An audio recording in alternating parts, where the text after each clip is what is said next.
And welcome to another brand new episode of Live Forex Trading with your host, Peeling Mindset. Welcome to another brand new episode.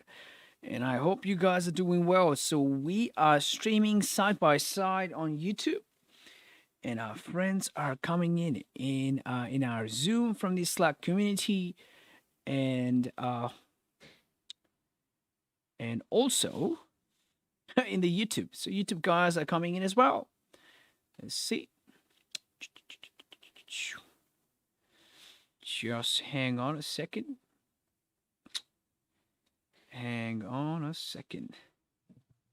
Let's see.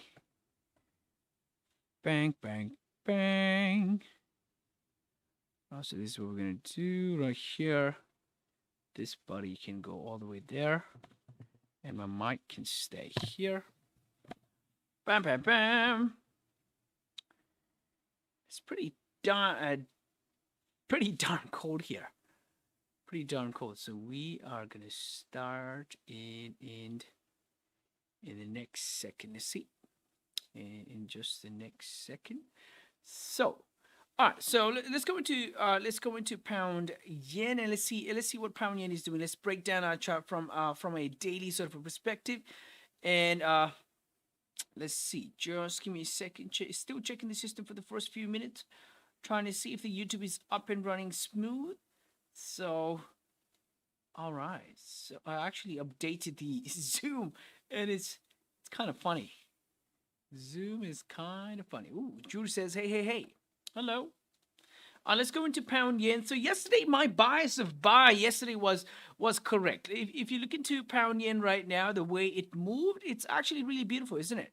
My bias yesterday was obviously buys, and look at the way it moved. It's pretty interesting. So my yesterday's bias of buy above a 152.720 was actually correct. So the price only moved after the NYSE. So the prices in pound yen moved after the NYSE, and the bias was correct. Obviously, that was an early trade. To look at it right now, it obviously was an early trade. So right now, if I have to break down the charts from a daily sort of a perspective, if I have to erase everything, if I have to make the charts naked from a daily sort of a perspective, look at the way how the candles have been printing, right? So the yesterday's daily candle actually somehow finished bullish with a long wick on the bottom. So also telling us that, you know what, it's actually rejecting the price on the bottom. And on the daily time frame sort of a perspective, this maneuver right here also was a fake ad, as we discussed yesterday. Now, when looking at the weekly time frame, the weekly candle has actually turned bearish again, and it kind of makes sense for this candle to also feel the wick on the downside if that's the scenario, right? So looking at the weekly time frame, the bias is kind of funny, but on the daily time frame, my bias is still a bullish sort of a scenario. But if you go into the 4-hour time frame, let's go into the 4-hour time frame and see what's happening. All right. So when going into the 4-hour time frame, the previous 4-hour candle in pound yen closed bearish, engulfing these candles on the left hand side, and the current 4-hour candle also has broken the previous candle's low at this point in time, and has 2 hours and 23 minutes left for its close. 2 hours and 23 minutes left for its close, and we are still near this 152.780 sort of a level. That was a level from yesterday. So if I have to actually erase 152.720 right now, and if I have to only keep these recent relevant sort of a levels nearby on my chart, this is a 4-hour support that's somewhere where price may react. So I'm going to keep that in mind, this 4-hour sort of a support, and for now there could be a selling sort of a opportunity, selling sort of a scalping opportunity. I'm going to keep an eye open. To the 4-hour candle is still bearish. Weekly candle has turned out to be bearish, as we just saw, but I have to be careful, because if price is meant to move up, all of these movement could only be a liquidity grab. That could be the case. Right? So looking at the price action in today's market, obviously today's Asian session, we had a push up in the Asian session. So push up, and midway through the Asian, we started pushing down, and London session obviously caused the price to push really really bearish here, breaking supports, and right now in this clear range. So it's in between this clear range. Obviously, in an hourly, in a 2-hour sort of a perspective, candles may also seem as if it's actually ranging side by side, right? It kind of makes sense to say that, you know what, candle is in this hardcore range. So if I have to actually draw this range, just give me a second. Dun, dun, dun. Look at this. Oh, my drawing tools. Let's see. Dun, dun, dun. I hope I can draw. No, I can't draw. So that's why you shouldn't update Zoom. I updated my Zoom now. Now it's not working. I can't really annotate. I can't really draw. And I need to draw. Oh, come on, dude. So look at the way the candles have been moving in this range, right? So this is a clear range where price has been moving just like this. Now, obviously, for the price to move in a range, I mean, trading it. All right. So let me see. Let me see if I can fix this. Let me see if I can fix this. Tune, tune, tune. Tune, tune, tune, tune, tune. Tune, tune, tune, tune, tune. Can I actually fix the annotation? No. Doesn't seem like it. So anyways, so right now in 2 hours, obviously so the current 2-hour candle is bearish, broken the previous 2-hour candle's low at this point in time. And if the candles have to move down, obviously you want to see some sort of resistance, right? Obviously you want to see some sort of resistance, and that will be nice. Obviously 2-hour candle has 20 more minutes left for its close. So for a cleaner sort of a sell, for a cleaner selling bias, obviously you want to see a 1 hour or at least a 30-minute candle to start with to close below this gray area. That way I can start building my bias for sell. Obviously from the current price, so the support is in about 21 pips away. But if you look into the overall picture in a 2-hour most recent price action, price has been pushing up. And yesterday's bias of buy or the bullish momentum was actually correct.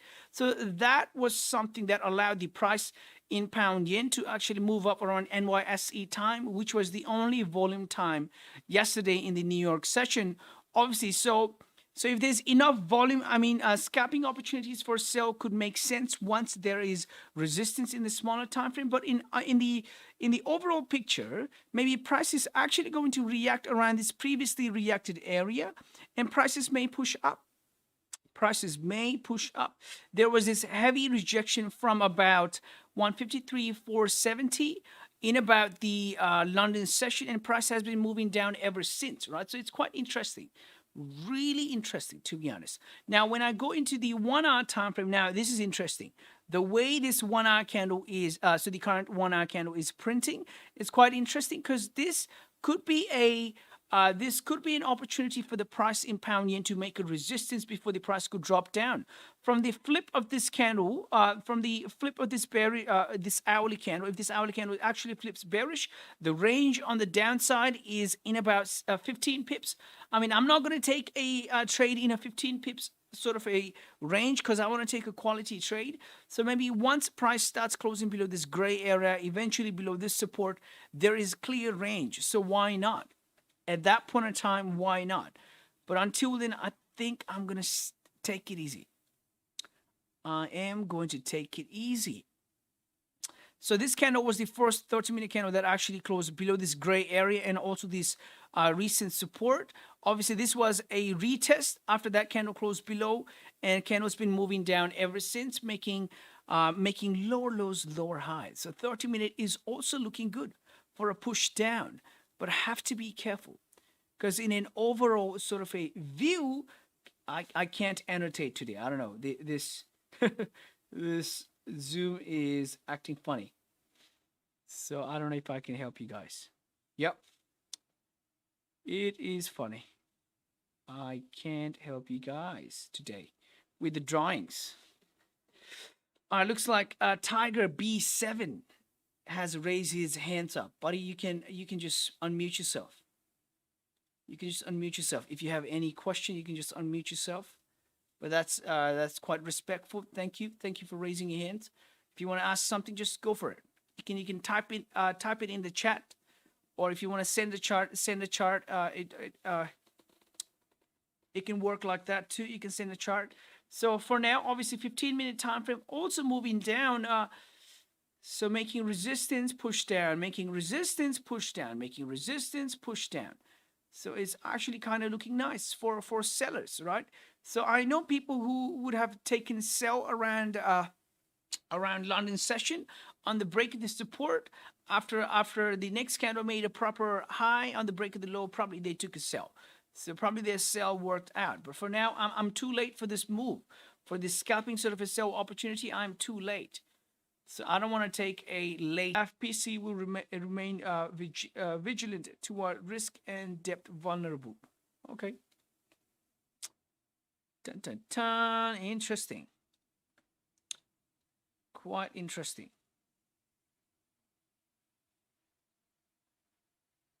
Vigilant depth vulnerabilities. Business in weaker sectors will be more vulnerable to higher financing costs. Vulnerable to higher financing costs. Okay, so if I get this right, this sound a bit dovish. So look at this guy. Who is this guy? Guest. Oh my God. Okay, so it's the Bailey's news that actually pushed the price down. Maybe that is the case. Around, let's see, around what time did he push? All right, so this was the time when Bailey's conference actually pushed the pound yen down. Bailey's conference. He's talking about vulnerabilities, and he's talking about the business sectors here. Financing costs vulnerable to higher financing costs. Okay, will be more weaker sectors will be more vulnerable to higher financing costs. Or he's talking about more business support, and so lower scale businesses are going to need more support, and they are more, and that caused pound yen to just push down, isn't it? It's actually interesting. So what I'm going to do is I'm actually going to keep an eye open for some of break below this gray area. I mean, I have a clear range. For example, if I'm scaling into 30-minute, for example, sales below, I would say 153.355 is way better. That's going to be my target, and I'm going to set an alert. If the price is going down, man, that's going to be my target. 152.355. Ooh. Somebody is saying the stream is lagging. Would you take a look at your USD, thinking it might be ranging, so looking for possible? Okay, so you're gonna send me a chart from YouTube, Kevin Marine. If you send me a chart on your view, obviously we can have a look at that. But obviously we are focused in this pair. But if you send me a chart, I can definitely have a look at that. Kevin Marine on YouTube. If you send me a chart, I can definitely have a look at that. Definitely have a look at that. Let's come to the 15-minute time frame and see what's happening. Our 15-minute time frame, it's moving down very slow, very slow. I mean, it's having a hard time. The movie is not that consistent, to be honest. I obviously cannot annotate today because I don't know. I just updated my Zoom, and it's just acting funny. So look at the way how the candles had a clear traffic on the left-hand side on the downside, right? So after the break of this gray area, it was so clear to actually speculate onto sells in these clear ranges, right? 100%. So for now, it's too late for a sell trade. Obviously, for me, I'm not going to take a sell right here because it doesn't make sense. It's like selling to a support. This was the same area yesterday where NYSE volume actually caused the price in pound yen to push up without any hesitation. So why would I want to sell near this sort of area? Maybe on the break of this gray area, well, my bias of sell is going to get stronger and stronger. And on the break of the 152.355 level, maybe that's going to be way better. That's going to be way better. So until then, I'm going to wait. Definitely going to wait. And you can see what you share here. Oh my God. Every time something updates, there's an issue. I don't know why. Every time something updates, there's an issue. Just funny. Funny. Okay. Mr. Use the zoom. I get it. I get it. So looking at the pound yen 1 hour candle right now, it's actually kind of retracing. It kind of makes sense for the price to push down.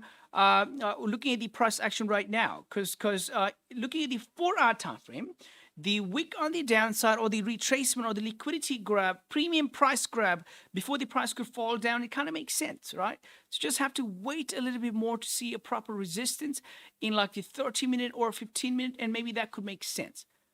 But I'm going to wait. I'm definitely going to wait. Definitely going to wait.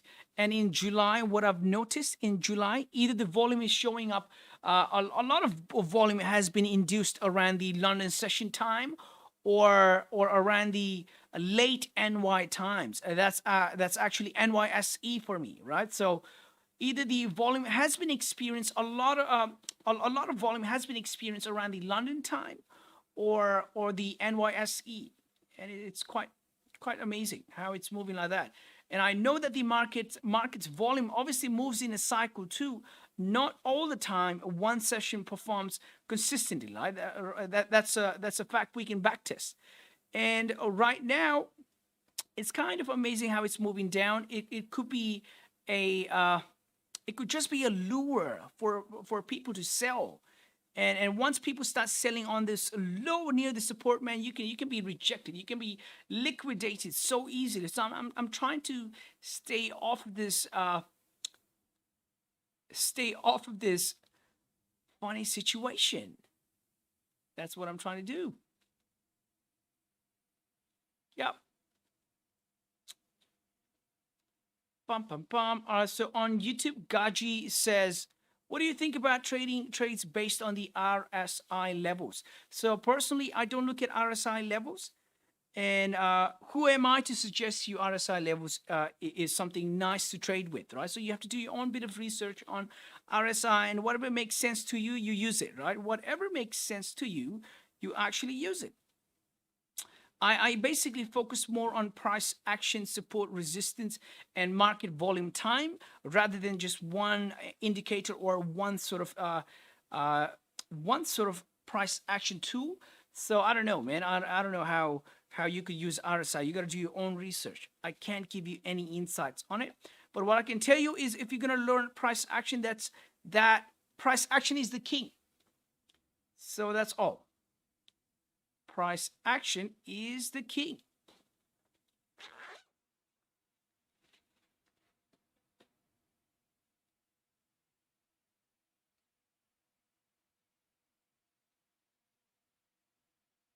All right. So gold is still struggling to break lows and push down.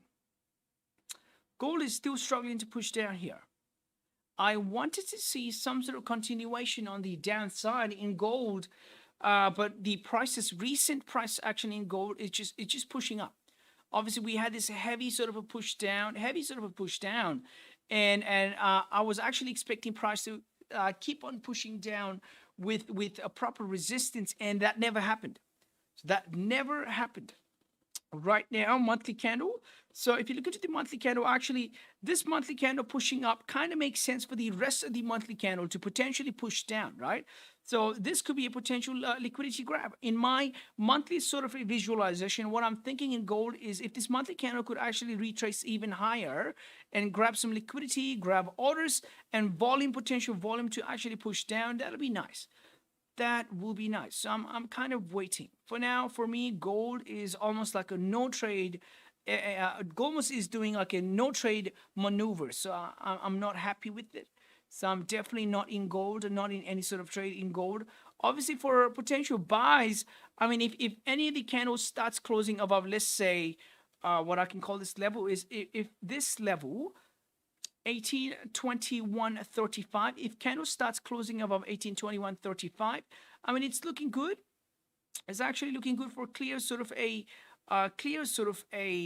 traffic on the left hand side to scale into.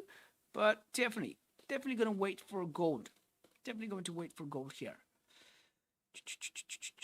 Hourly candle clearly ranging side by side. So the best thing to do in gold is going to be relaxed staying relaxed out of the gold and not forcing any sort of trade when the price is ranging, obviously. So we are not even halfway through this month, to be honest. We're not even halfway through. And most of the volume has been experienced in the London session. So I'm kind of being aware. Yesterday, I took a trade calling a fake out and a potential buy. My bias was correct, but the trade was too early of a trade. And New York session didn't offer any volume until NYSE. So yeah, if this has to be another waiting day or another day where the volume is going to come late, I mean, yeah, it's just another boring day. And it's fine because this is the process, right? The process is sometimes it's exciting where you get early trades. I mean, the setups, they make sense. Price action makes sense. And you capitalize something out of the market. But sometimes it's just showing up to the charts and experiencing the price action and noting down what could we actually do right, or what could have been a right thing to do. So that could be one of the things we can do today. Just experience, just talk about price action, talk about different aspects in the chart, learn about, I don't know, drawing zones. I don't know. So that could be the case. That could actually be the case. All right, so what I'm going to do right now is let's go into pound USD and see what pound USD is doing right now. Let's see. Our pound USD daily time frame. Our previous daily candle on pound USD closed bearish. Yeah, I don't know, man. Previous daily candle closed bearish. If that is a potential resistance on the top, prices have to push down. If the price is pushing down in pound USD with volume, with potential volume, I mean, on the break of the low, there is clear traffic on the left-hand side. So let's see. Let's see what is the case in pound USD. Pound USD. Mr. Pound USD. Pound USD and pound JPY, almost sort of a similar situation here. Almost sort of a similar situation, to be honest.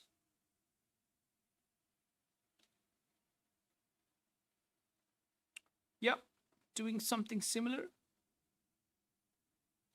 Doing something similar.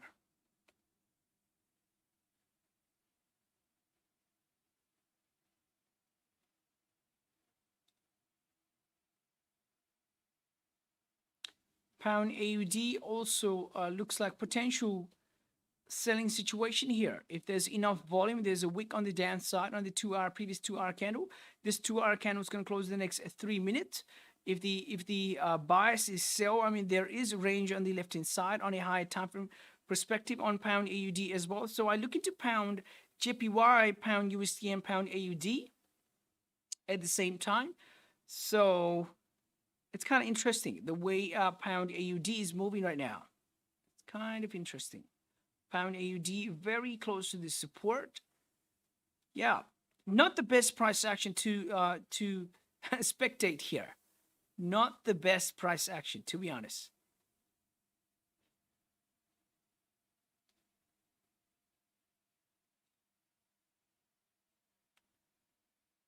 Waiting for the next 2 minutes. Waiting for the next 2 minutes.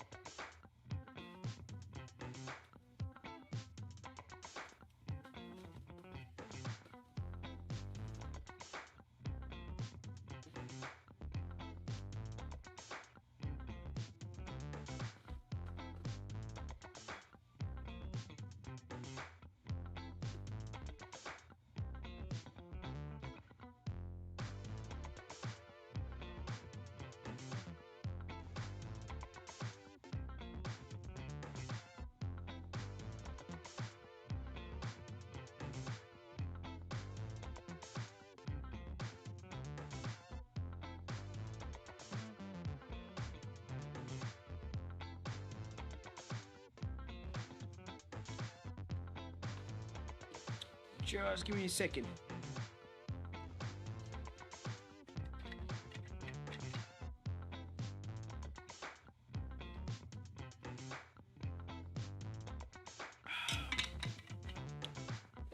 Yep, looks like pound JPY slowly lurking to the downside here. Slowly lurking to the downside. Bum, bum, bum, bum, bum, bum, bum, bum.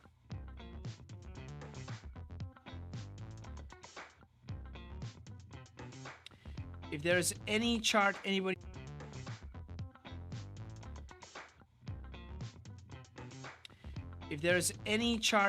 wants to send, I mean, somebody can send a chart on YouTube, somebody can send a chart on Zoom. So if you send a chart, if you send me your thought process, maybe we can discuss about it. We can have a look, we can give you feedback, we can see if your plans, if your thought process is looking good.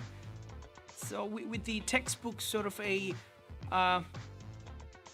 in relation to the textbook trades we talk about and the analogy we talk about here several times, we can actually relate it. So yeah,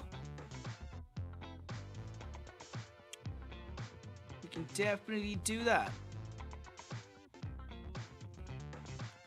Yeah, it looks like pound JPY has higher chances of pushing down than pushing up here right now. I think that's the case here. That is the case.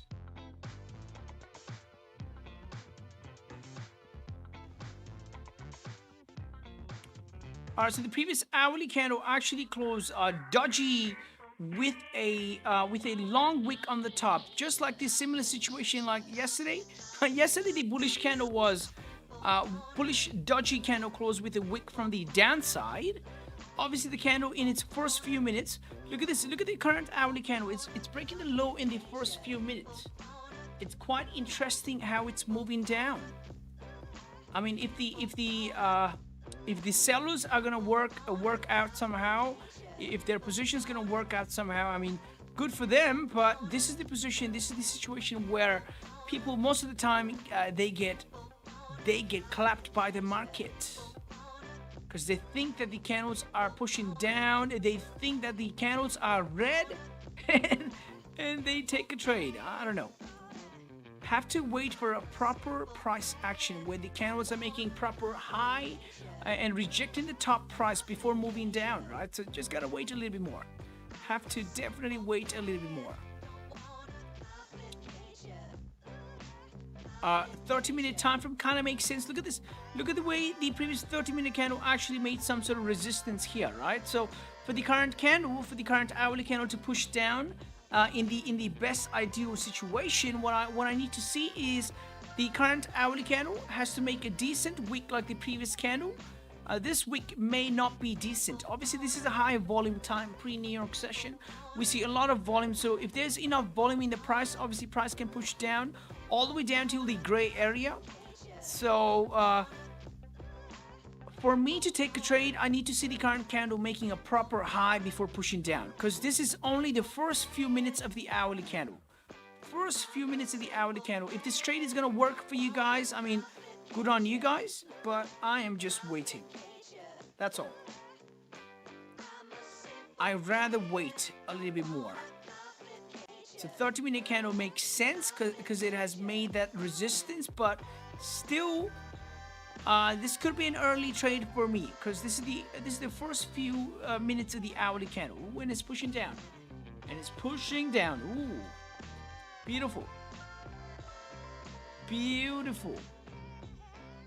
And the 2-hour candle, previous 2-hour candle closed with a decent wick on the bottom, and the current 2-hour candle feeling that wick and also targeting the clear range on the left hand side. Beautiful, beautiful. Whoever took a sell, if it's working for you, just try and secure something out of the market. That's all I can say. Just try and secure something out of the market. And yeah, you should know your targets as well. So once price starts hitting this sort of level, you have to sort of manage your trade or see how you can secure something, right? That's all I can say.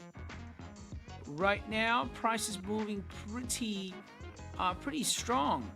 Obviously, volume time looks like the gray area could be tapped here. Let's see. Let's see if 152, 580 is in the book here. 152,580. So 30 minutes after the New York Bank Open, we have this core CPI today. So that's interesting. Core CPI.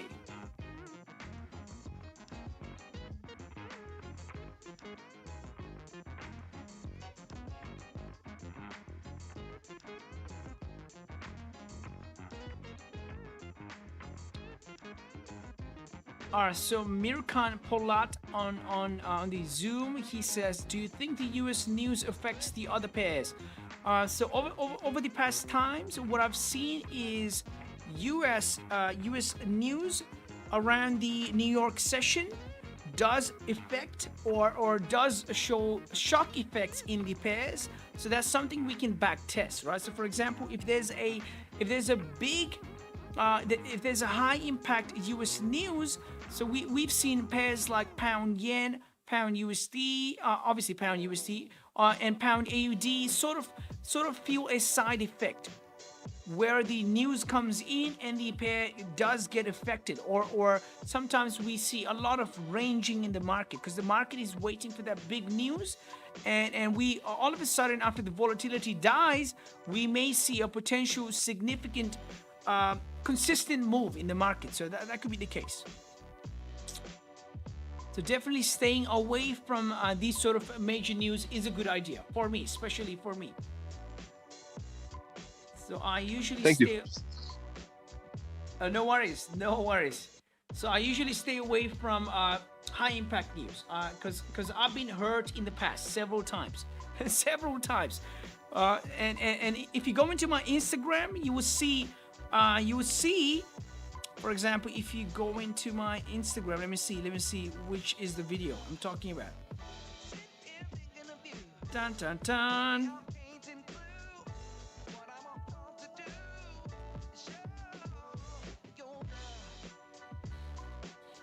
Which one is the video? Dun dun dun.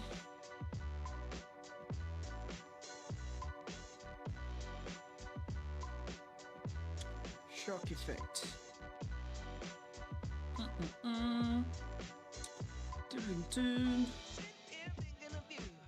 Let's see, let me find out.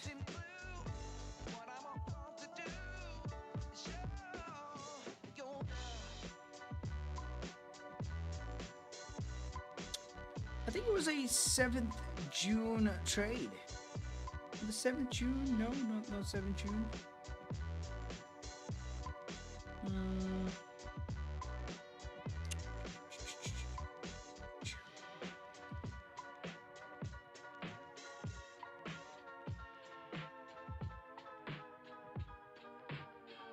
I think 4th June, on 4th June. So if you go into my Instagram, there is one of the videos where I was taking a trade in pound AUD. That was a risk management trade, and obviously the risk was managed. But that was the time around the NFP or CPI, something like that, a high impact news, where I actually managed to get out of the position and I managed the risk. And later on, my bias was correct, and one of the significant level was tapped around that volume time, and once the news came in, the volatility actually caused pound AUD or whatever that pair was to actually like move crazy in the opposite direction. So that can happen, and when you experience that shock effect, it's not tasty, it's not beautiful. So kind of have to be aware of what's happening around. So just look into your calendar site and see if there's any major impact news coming in. But right now, obviously pound JPY looks like it's moving down nice and consistent. So whoever took a sell, man, it's working for you. So one of the best positions to take a sell. So here's the thing, right? For example, if you show up to the market, you got to take at least something out of the market, right? Maybe a small experience, a unique experience, and the unique experience is going to be once you determine where could you have taken a possible trade. So for me, if I look into the market right now, what I know is a possible trade was around the mid London. Once we broke this support and this gray area, after price finally reacted with 153,470 level. So price is falling down. Price is falling down.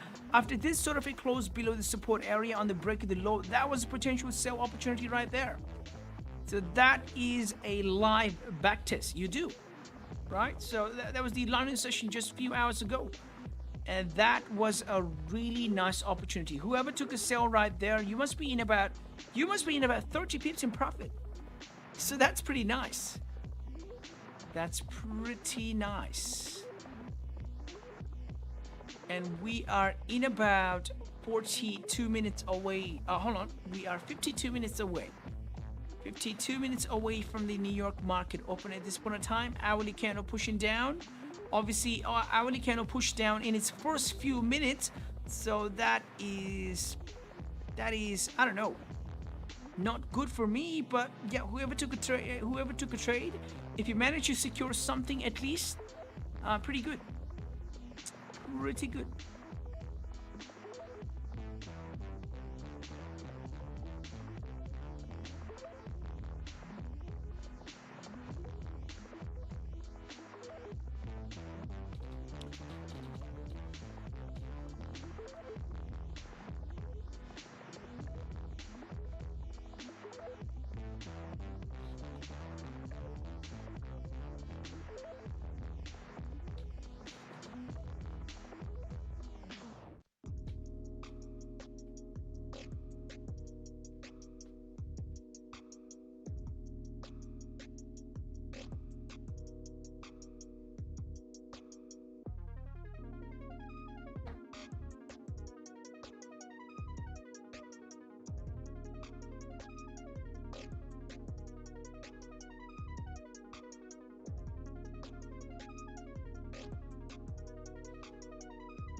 Pound USD, pound AUD pushing down, pound JPY, sorry, pound JPY and pound USD pushing down nice and slow. Nice and slow. So the second day of the week, obviously Tuesday.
I got the sling hand.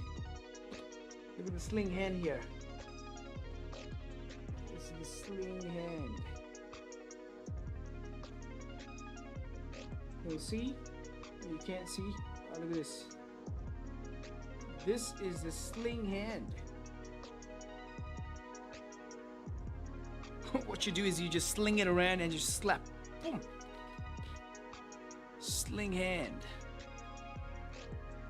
All right, now pound JPY pushing down nice and slow. Looks like you can actually hit that gray area and potentially the lower bit of the range. So from from the previous 30-minute candle close, the range on the downside, potential range was in about 13 pips, or I would say 15 pips till the gray area, and all the way down to the bottom range, 24 pips. So I think it's looking good. It's looking good. Obviously looking good.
It's actually interesting the way pound yen is moving, right? So I can actually draw my magical channel here. So if I have to draw a magical channel looking at the 1 hour, or even let's say 2 hour, right? So in an overall picture, if I have to check what's happening with my channel sort of an analogy, or in relation to channel what's happening, it'll be interesting. So for example, let's just go here. And let's just do this. Dun, dun, dun. Let's see in relation to this channel what's happening. In relation to the channel, what is happening? How is price acting near this roughly drawn channel? Is anything making sense with the channel? Look at this. So if this is a roughly drawn channel with pound yen's 2 hour sort of a structure, obviously price has been engaging with the channel several times. So look at the way it tapped the channel, moving the channel, engaged with the channel, engaged here, engaged several times. And right now in the most recent price action, again, after tapping 153.470 alone in a just simple resistance sort of a perspective or idea, it has tapped that level and rejected it pretty heavy, right? And it looks like candles in pound GPY are moving in a channel one more time. If this is a big channel, it's actually dipping inside the channel one more time. This was the first 2 hour candle that closed inside the channel, and the second candle actually rejected the top of the channel and started moving down. Quite interesting, isn't it? It's actually interesting.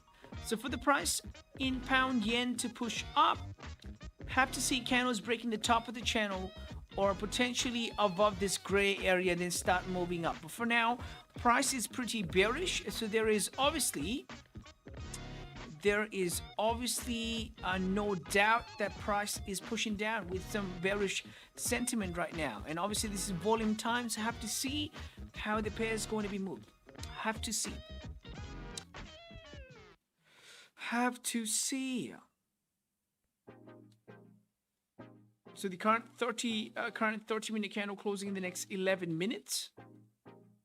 So it will be interesting to see how the candle is going to close. So the previous 15-minute candle actually closed bearish with proper bearish signs here, closed below the range.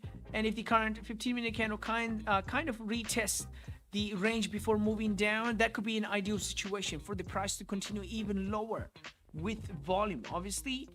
So there is higher chances for the price to push down right now than up. Obviously, from the current price, it's in about 10 pips of range. So the question is, do I really want to trade in a 10 pips range? And the answer could be no, right? Because in a 10 pips range, I don't know how much of a pips I will be able to secure comfortably. For me, the range has to be at least plus 16 or plus 17 pips. That way I can easily scale 9 to 10, 10 to 12 pips out of that market. All right. So if the range is only 10 pips, I don't know. It doesn't look nice. The idea doesn't make sense. So kind of have to wait. Obviously, this is the first half hour of the hourly candle. So I have to see how this candle closes. Right now, price action seems pretty bearish, to be honest. Pretty bearish, hanging around that support area as well. So just waiting. If anybody has a chart, anybody has an idea, just bring it forward and we will discuss about it. We will talk about it. Hi, Anuj. Hello. How are you today? Good. How's it going, mate? It's going fine. Let's catch a 20 pip trade today. What did you say, sorry? Let's catch a 20 pip trade today. Oh, yeah. 20. Do you have an idea about 20 pips trade? Any idea? No, I'm No? waiting for your... All right. All right. So, yeah, I don't know, mate, if there's going to be a 20 pips trade. So the 20 pips trade was around the London session today. If I was around London session, obviously I would have caught it. Obviously busy. And so New York session lately has been really blunt. When I say blunt, there isn't a lot of volume seen. In July especially, the volume has been coming late New York. So I don't know. Just have to wait and see if the price is finally going to push down. Obviously, still waiting. Still waiting.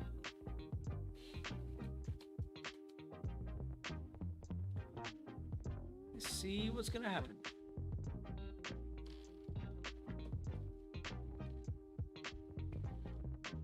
It's pretty cold here, so that's why I'm wearing a big chunky jacket. Big chunky jacket.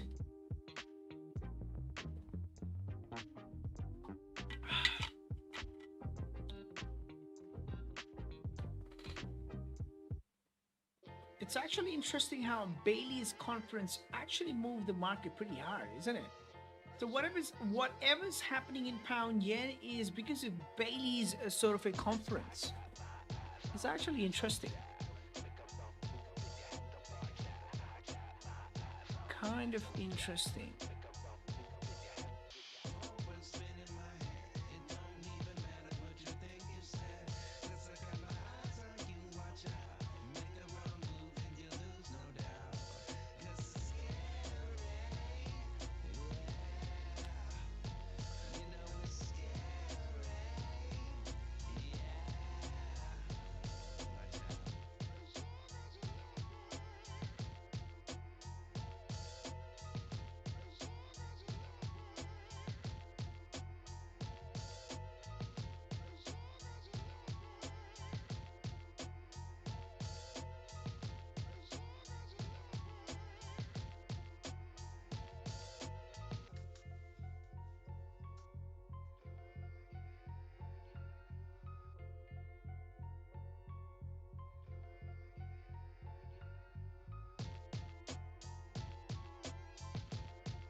And pound yen still hanging around there.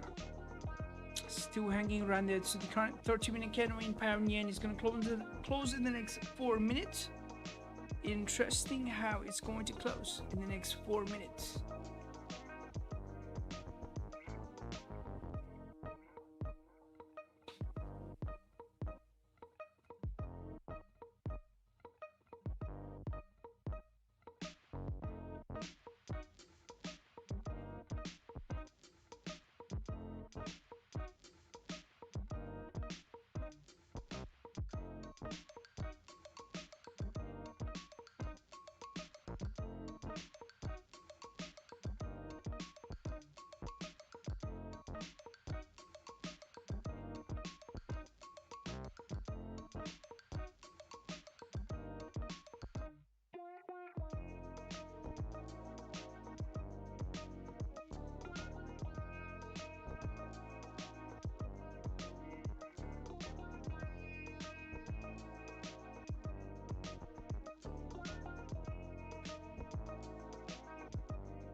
Ooh, pound yen pushing down. Pretty nice. Pretty nice. So whoever took a sell around this area, you must be in profit. So the best idea for you guys will be to manage your trade. That's all I can say. So you must be in at least 10 pips in profit. So just secure it. For me, it's a no trade right now. I haven't taken any sort of trade. Just enjoying the price action as it's happening, and it's pushing down pretty hard. Looks like the gray area. Ooh, it just broke that gray area right now. Scott caught that move, 11 pips, perfect.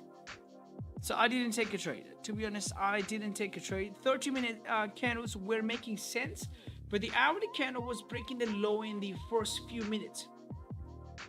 And the range was small for me. Ooh, look at the way it's moving. Now the volume is... we are experiencing the volume only right now. Obviously, we are 33 minutes away from the market open, and it's kind of moving pretty fast right now. And it's close to that support. So let's see how the price is going to react around that support. I mean, kind of interesting. Kind of interesting.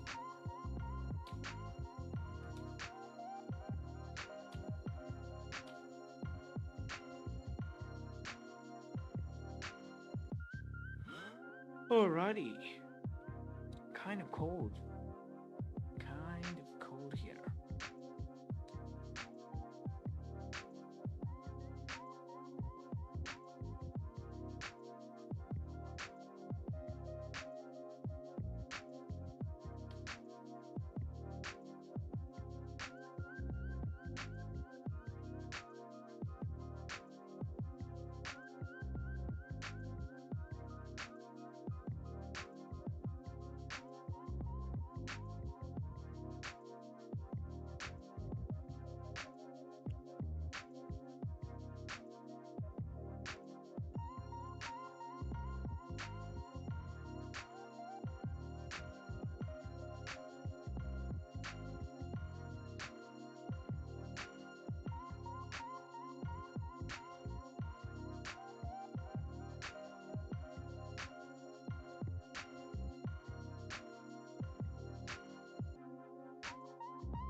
And the 4-hour candle has 1 hour and 30 minutes left for its close.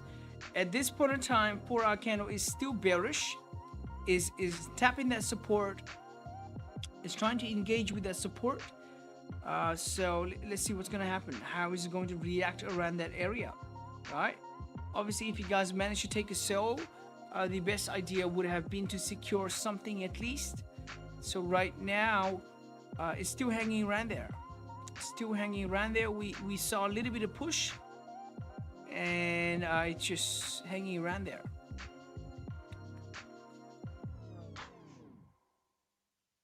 Previous 30-minute candle closed with a proper bearish body, with a proper body, proper low wick, and have to see if this current 30-minute candle could actually feel that wick and actually start heading down.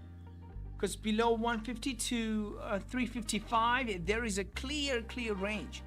There's actually solid clear range on the downside below 150 to 355. So it's pretty good.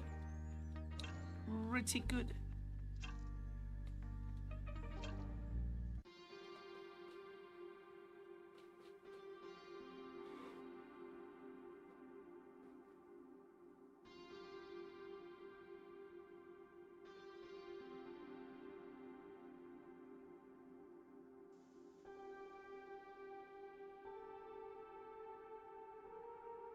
It looks like pound yen is going to push down, man. There are higher chances for the price to push down. Looking at anything else, there are higher chances for the price to push down than anything else. Obviously, I'm not in the trade, so if I have to look back into the price action in pound yen, and where could I have taken a position? Maybe a position around here with the pending, expecting the price to push down with volume within about 10 pips stop loss from the entry level, and expecting the price to at least move down 10 to 12 pips, right? So this could have been a possible entry right here. Obviously the range was a small range, so to achieve this sort of range, obviously need to see high volume, right? So the volume was experienced only for some time. Right now candles retracing, so I have to see if the wick is going to be filled in any time, or what's happening, right? So this could have been a possible entry with 10 pips securing sort of idea. But obviously right now pound yen is doing its job. It's just retracing after tapping that gray area. So the gray area was the first target which the price actually hit. Right now the current hourly candle seems as if it's actually rejecting the support and is moving up. So let's see what's going to happen in the next few minutes. In the next 28 minutes, we have the New York Bank open. So, hey there. Hi there. Do you trade only GJ or gold as well? I look into pound yen, gold, pound USD, and pound AUD majorly. But obviously, any other pairs are welcome. You know, if you guys have ideas, we can have a look at it. 100%. But I'm like, which ones are you trading? Are you trading all those four? Yes, I trade pound JPY, gold, pound USD, and pound AUD. 4 pairs in total. Okay, because I didn't see you like going into them and checking them and stuff. So the thing with pound USD and pound AUD is, well, I was checking into it, but I don't know if I want to take a trade at the support, right? So I have this level here. So the level is so if I have to correct the level, let's say 138300. This could be a level which the price has to break before I take a sell. So I'm not going to take a trade right at the support. So that's something I can't do, right? So if candles in pound USD starts breaking 138300, I have a clear range on the downside, which is a really similar idea to pound yen, right? So if I'm looking to one pair, for example, why do I? So the question is, why do I look into pound JPY, pound USD, and pound AUD? Is sometimes in market, pound JPY performs so well, it moves so consistent, it gives you all the pips, and sometimes pound JPY just ranges. And when pound JPY ranges, something else is moving. So something else could be pound USD or pound AUD, where the price action is pretty similar. The only fact about pound AUD is closed, but still pound's market actually causes pound AUD to move, right? So there is a lot of volume being induced in pound AUD as well. That's why I look into other 3 pound instruments, but mostly it's pound JPY and gold, mostly. So most of my trades on the YouTube is taken on pound JPY and gold. Nice, nice.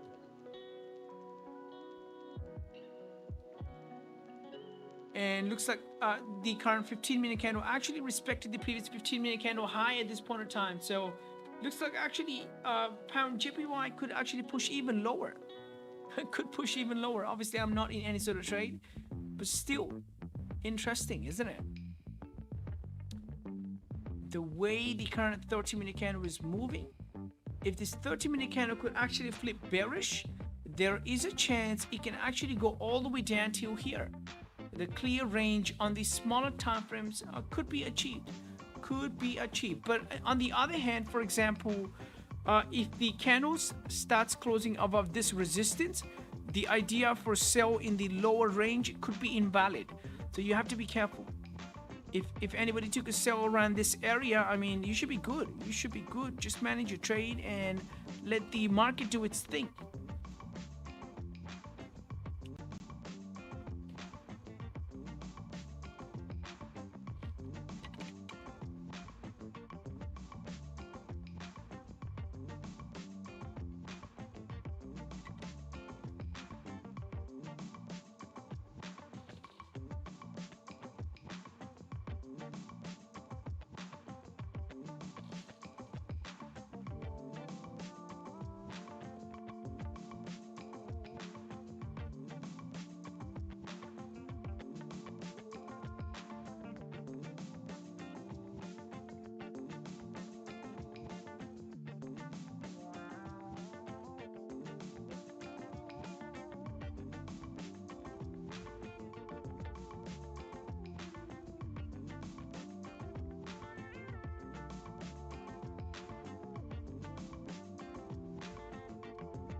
And I am going to set some alerts on gold. So I want to see gold move somewhere with volume. So let's see. Let's see in the next 21 minutes if it's actually going to move somewhere. Mr. Gold. Mr. Gold.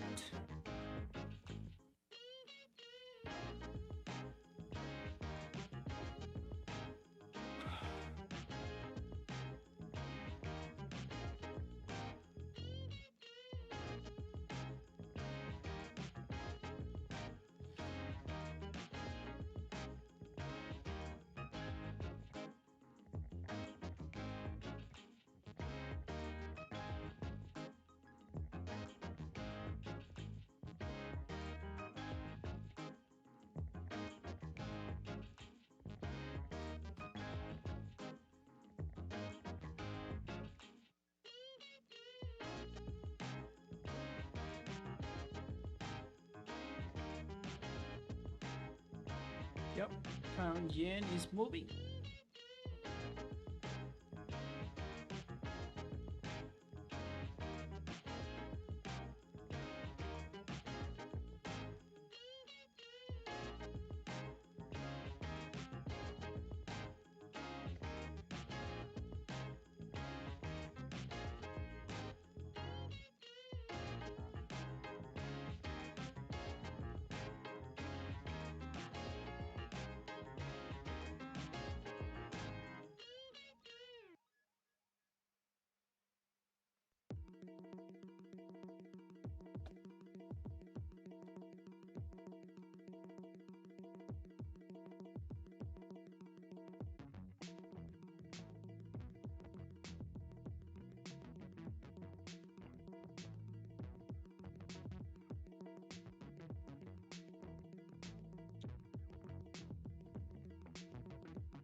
And looks like pound yen is moving pretty slow, but moving towards the downside here.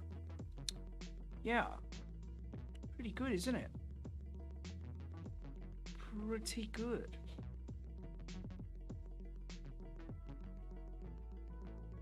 Interesting.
And still waiting. Waiting and waiting. That's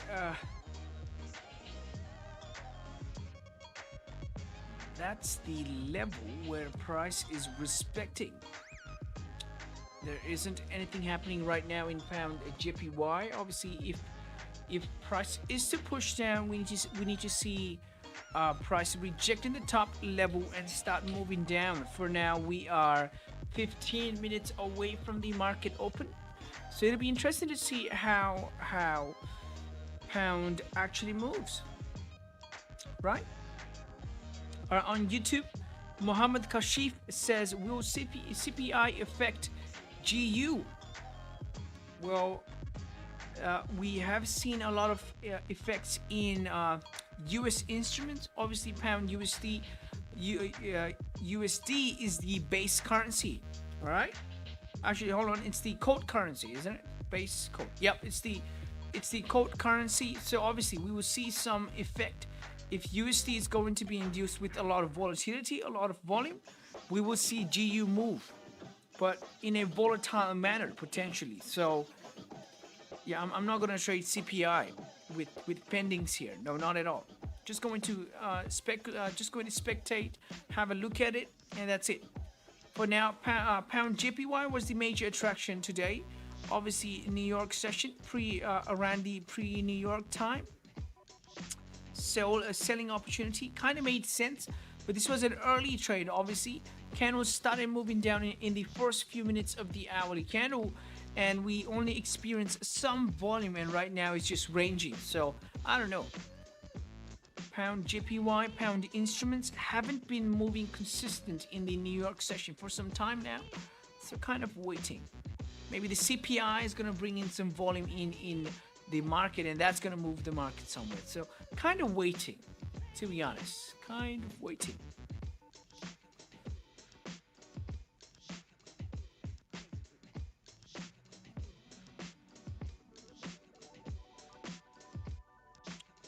Obviously, daily candle hasn't broken the previous daily candle's low. If you look at the daily candles right now, if you look at the current daily candle, it hasn't broken the previous daily candle's low. So the bias could be a potential sell, but it hasn't broken the significant level of the previous daily candle's structure, right? So kind of waiting. If the candle starts breaking the low, I mean, there is a chance we may even push lower, and the week could be, in an overall sense, could be bearish. But until then, gotta wait.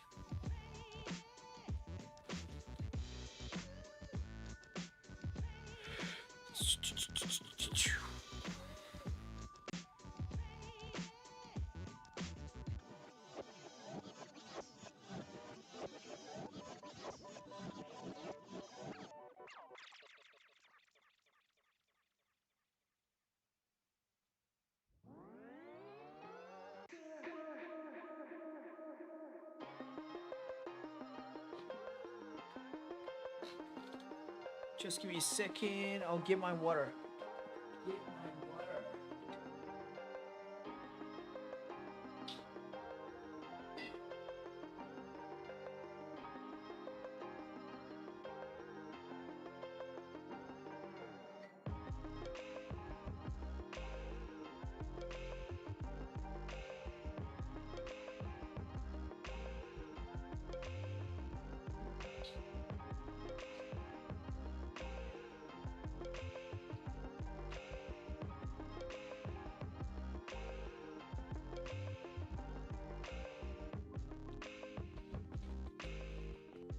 Alrighty. So if there's any question, if there's any chart to look at, if there's any ideas you guys want to talk about, just bring it up. Just bring it up. Because we're just waiting. I'm just waiting. You know, I'm not in any sort of position. So nothing exciting for me. It's kind of boring. Just boring wait. Boring wait. Sometimes you just come to the market and you come with a mindset that, you know what, you're gonna catch something out of the market. Maybe you will try and make something, you will try and make some money today, but sometimes it's just not a trading day. Sometimes the market moves, but it doesn't make sense. So what do? You kind of stay there with your hands crossed, or just have a good time looking at the price movement and kind of stay relaxed, right? So that's what's happening right now. So it's definitely a good idea to talk about topics. So if there's anything we can talk about, just bring it up. We can talk about it. Psychology, maybe money management, whatever. So whatever.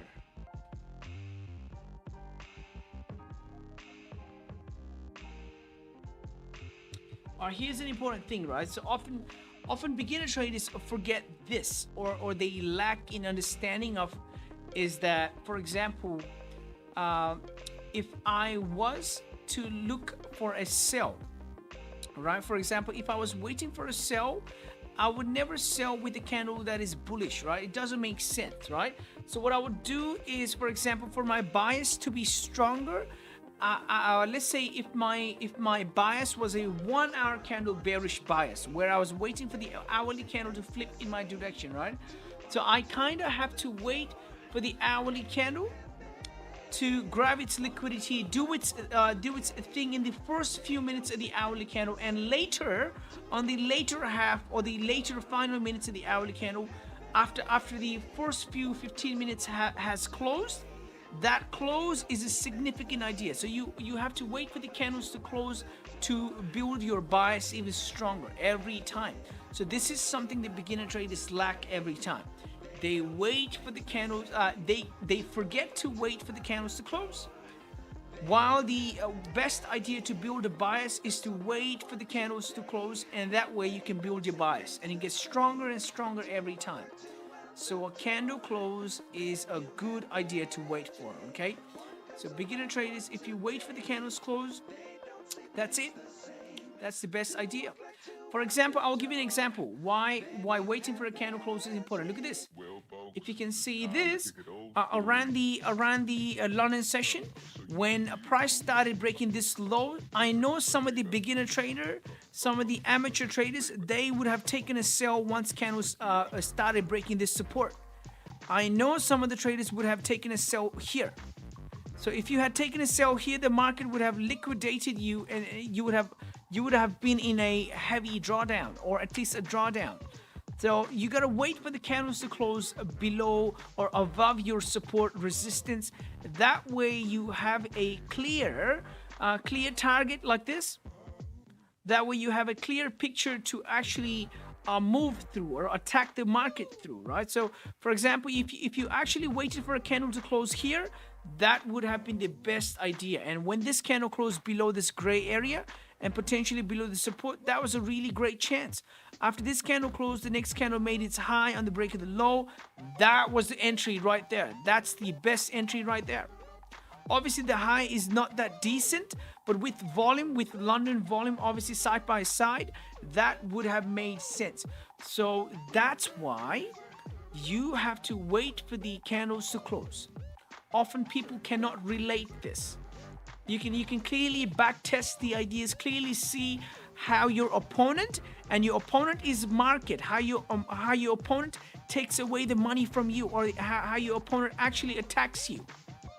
And when you know your opponent's move, you kind of have to wait and see how the opponent has done his move, his share of punches, and you do your guards, you do your blocks, and when your opponent's tired, or when your opponent's finished up with the combinations, now it's your time to pull up your combinations. And you go bang, you go punch, punch, kick, and you go final combination, and you just win. That's what you gotta do. That's what you gotta do. So wait for the candles to close. This is a really good example of waiting for candles to close. This right here. Beginner traders would have taken a sell right here. And the worst part will be, for example, if they somehow went into profit, let's say 10 to 11 pips profit, they will forget to secure, because they will be greedy. They'll be thinking about, oh man, the candles are moving so fast.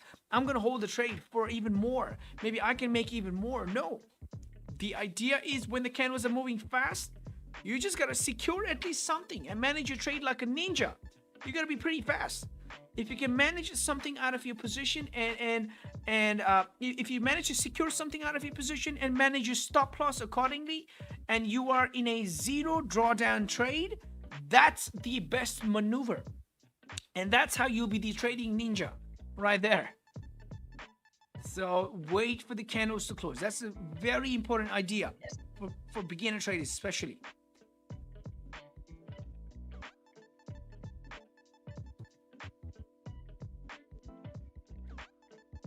And the way the 30-minute candle is flipping right now, seems like the bias is still sell here.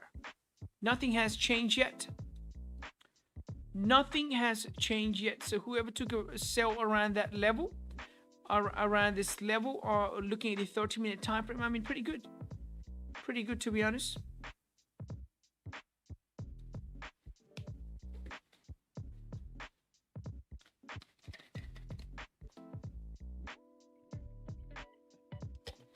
We have recently hit that 460 subscribers on YouTube. That's pretty amazing. We were like 300 and something a few weeks ago. 300 and something, and we are now 460 subscribers. So that's pretty cool. So the YouTube is actually growing pretty well. Pretty nice love and support from the Slack community. 460 subscribers. That's actually something. That's actually a decent number. Almost half of 1,000, right? Almost half of 1,000. So pretty cool. So the market's going to open up in the next 56 minutes. Sorry, in the next 4 minutes. In the next 4 minutes, we are 56 minutes in the hour already. So the hourly candle is also going to close in the next 4 minutes. So it's kind of interesting. Interested to see how the hourly candle finally closes. Let's see. Let's just wait.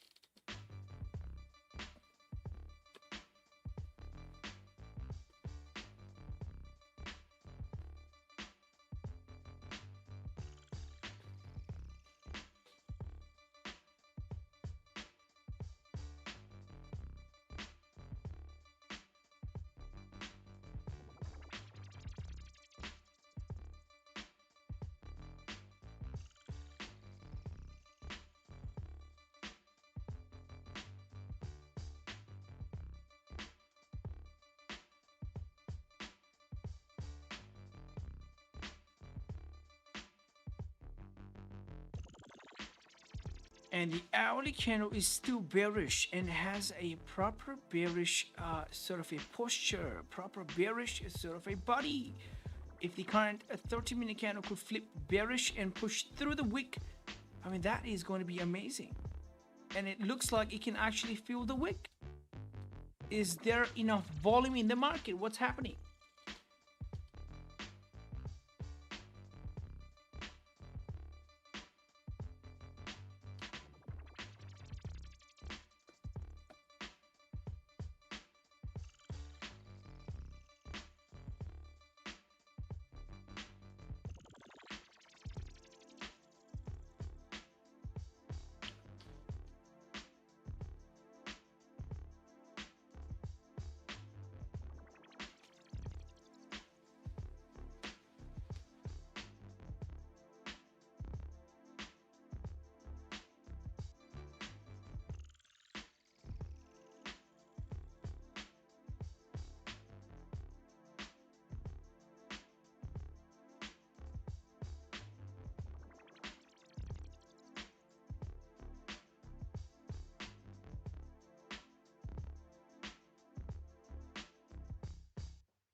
All right, so this is the market open right now. This is the market open. We are 30 minutes away from the core CPI.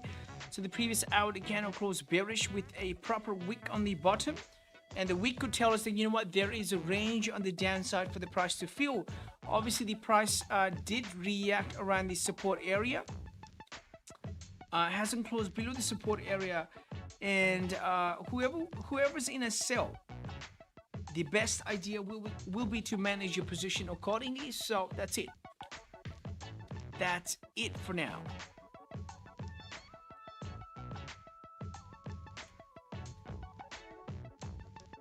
Pretty cool. Hourly candle could actually feel that wick on the downside here. Could actually feel that wick.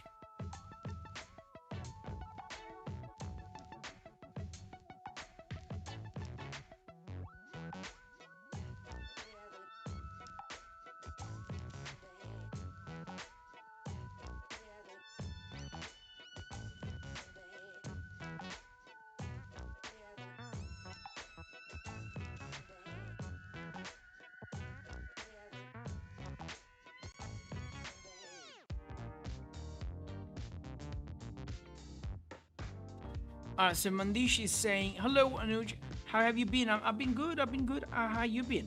So how may the price react on CPI news on GJ and gold? Let's look at CPI numbers here. Okay, so CPI, they're expecting bad. They're actually expecting bad numbers. Okay, expecting bad numbers. While the I think we just had NFP, right? NFP last week, was it last week? NFP, what was it? What happened last week? Dun dun dun. Is the NFP still yet to come, or let's just see. We did have NFP, didn't we? No NFP? Oh yeah, we did have NFP. So the NFP numbers were good. Unemployment rate bad. Okay, interesting. Interesting. So the NFP numbers are pretty good. Non-farm payroll, pretty good number.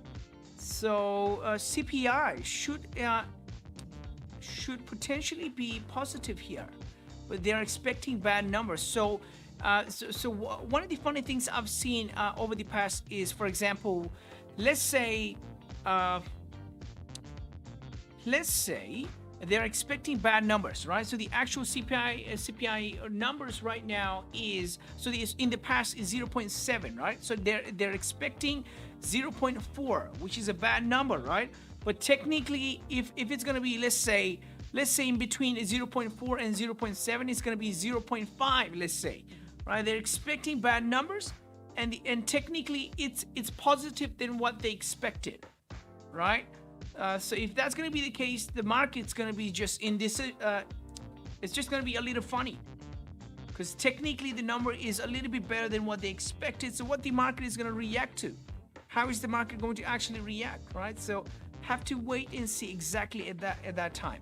But if the numbers are positive, obviously gold may push down if the numbers are positive. So that'll be interesting. I'm actually waiting for the gold to push lower.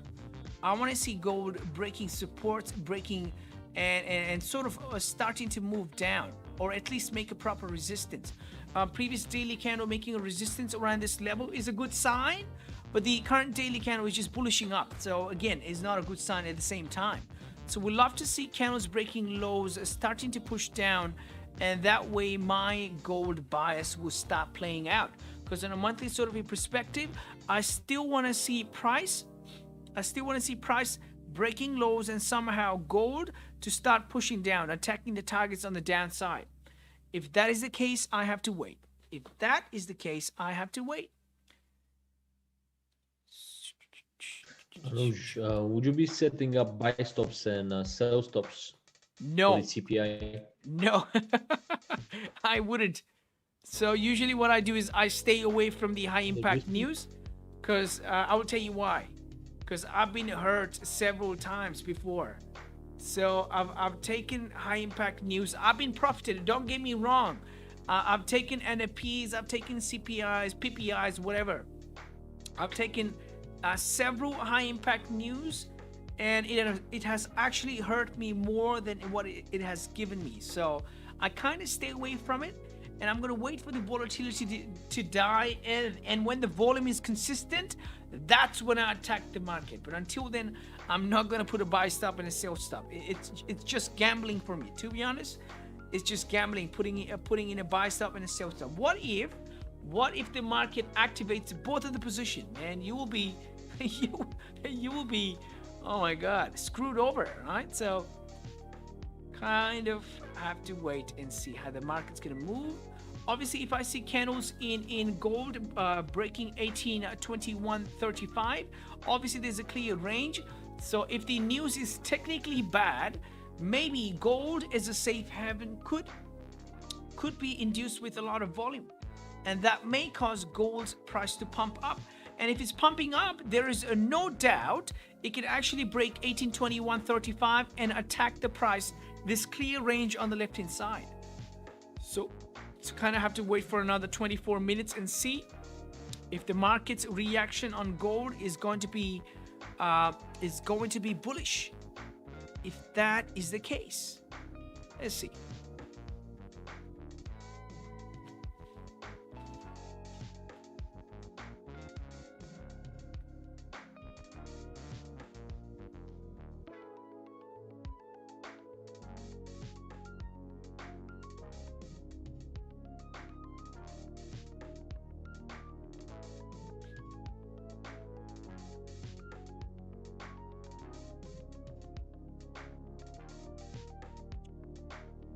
All right, so pound yen previous hourly candle closed bearish, but reacted with the support area, the gray area at this point in time, and the current hourly candle also flipping bullish.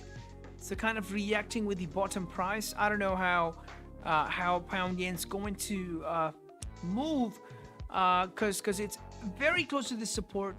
The most obvious bias is a sell, but do I really want to sell near a support? Maybe no. So maybe I'm gonna wait for an hourly candle to at least close below the below this gray area, and eventually below 152.355. That way I can scale into sells. But until then, I can also see that, you know what, this support was a significant level where price actually engaged several times. Look at this. Look at the way price has engaged here several times. So for example, look at this. Look at this here. Bam, bam. Look at this again. Look at this again. Several times. The gray area, 152, midway 152 is a area where price has engaged several times. So if a price is to react with this area one more time before pushing up, that is obvious. That is obvious. So kind of have to wait and see if the Bailey's conference, sort of a push down, can be corrected in pound JPY. Otherwise, if the price is going to start, if the prices in pound yen going to start breaking 152.355, obviously, as I've said already, that's going to be lovely. So reacting with the gray area is no wonder. We've seen that several times already. So kind of have to wait.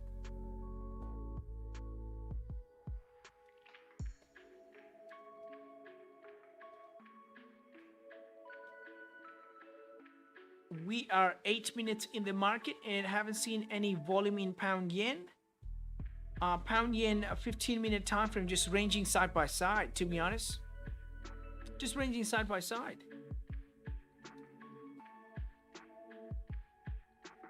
Yeah.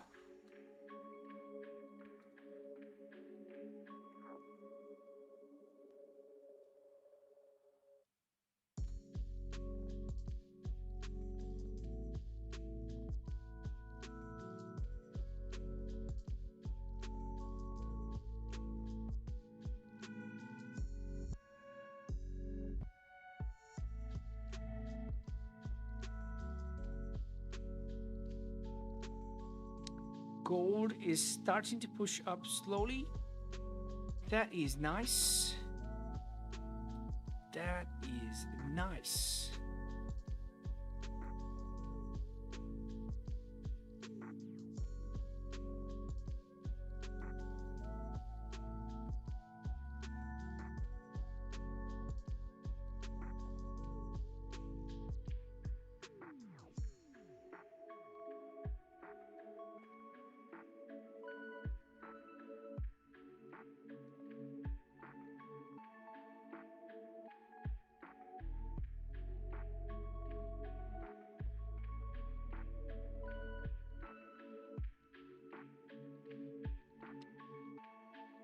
Gold is pushing up nice and slow.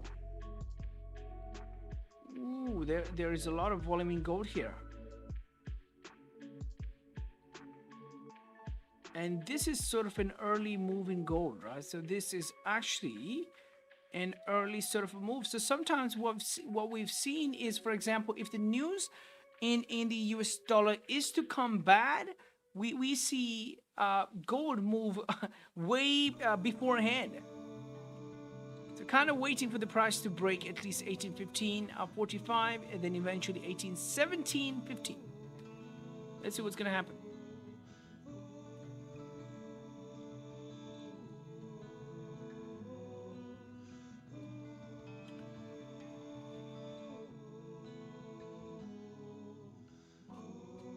Oh my God.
So this is what I was talking about. See how we are 12 minutes in the market already, and we haven't seen any volume in any pair.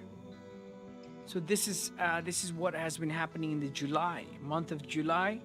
The pairs have been moving either around London session or around the late New York. So, yep.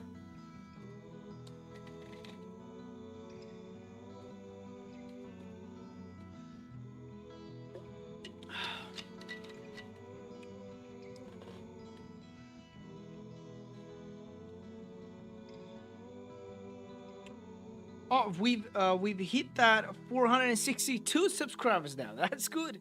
That's cool. On YouTube. That's amazing. That is amazing. That is amazing. And the current 30-minute candle closing in the next 16 minutes. Yeah.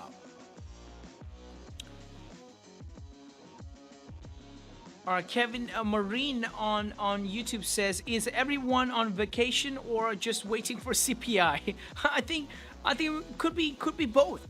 Kevin, could be both.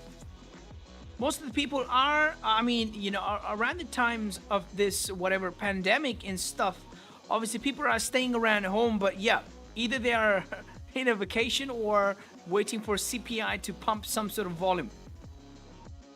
So DR on YouTube is asking, which lot size do you trade? So that question is not going to help you personally in your trading style, right? Obviously, but I'm going to answer it anyways. So my lot size changes from 2.5 to 5 depending on the opportunity.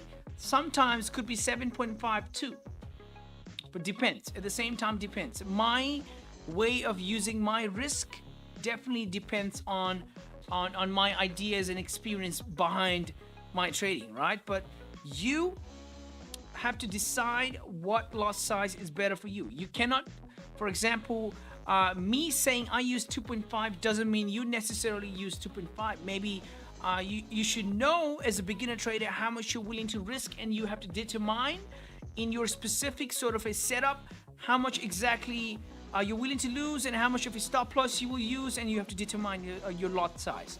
And especially for beginners, it's actually recommended to use only 0.01 or potentially even the lowest lot size, just to experience the price action and the technicalities of the trades, right? Obviously, at the same time, this channel is not a financial advisory channel. Make sure you consult a professional before investing into any sort of instrument. So that's the idea, all right? If you're gonna ask, for example, if you go to some other traders and if you ask how much lot size they use, it's not gonna help you. Rather, ask questions about the technicalities of the trade, right? Maybe something else. I don't know. We talked about candle close before. A few minutes before, we talked about how candle close is important and how most of the beginner traders take it for granted, and they actually don't understand because they are impatient. They're kind of greedy, so they don't wait for the candles to close. So that is an important idea to look into. Why waiting for candle close is important, and that's all. That's all I have to say. I mean, I'm expecting questions out of you guys rather than me just jabbering around. Because if I just keep on talking about the ideas I like, I mean, I don't know if that's going to help you. Obviously, it might help you if you have that open mind, open mindset. But obviously, if you have your questions, I can address your questions. Not questions like what chair have you bought or something. I don't know. What lot size you use. I don't know.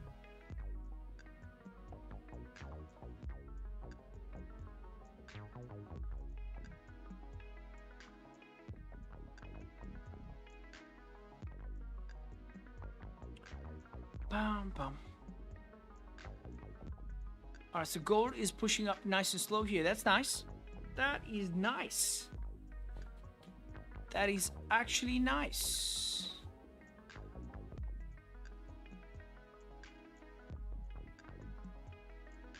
My chair's color is black. It's blacky black. Kevin Marine on YouTube is saying, what color is your chair? It's black.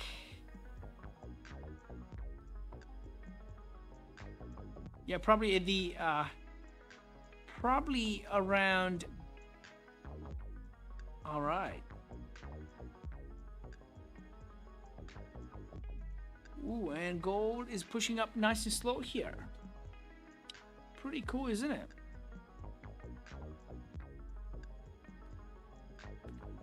The way it's pushing up, pretty interesting. Pretty interesting. All right, so Take Jairus on YouTube says, why is man behind you? Why is he looking good? Yeah, man, this guy is a scientist. He talks more about psychology. I forgot his name.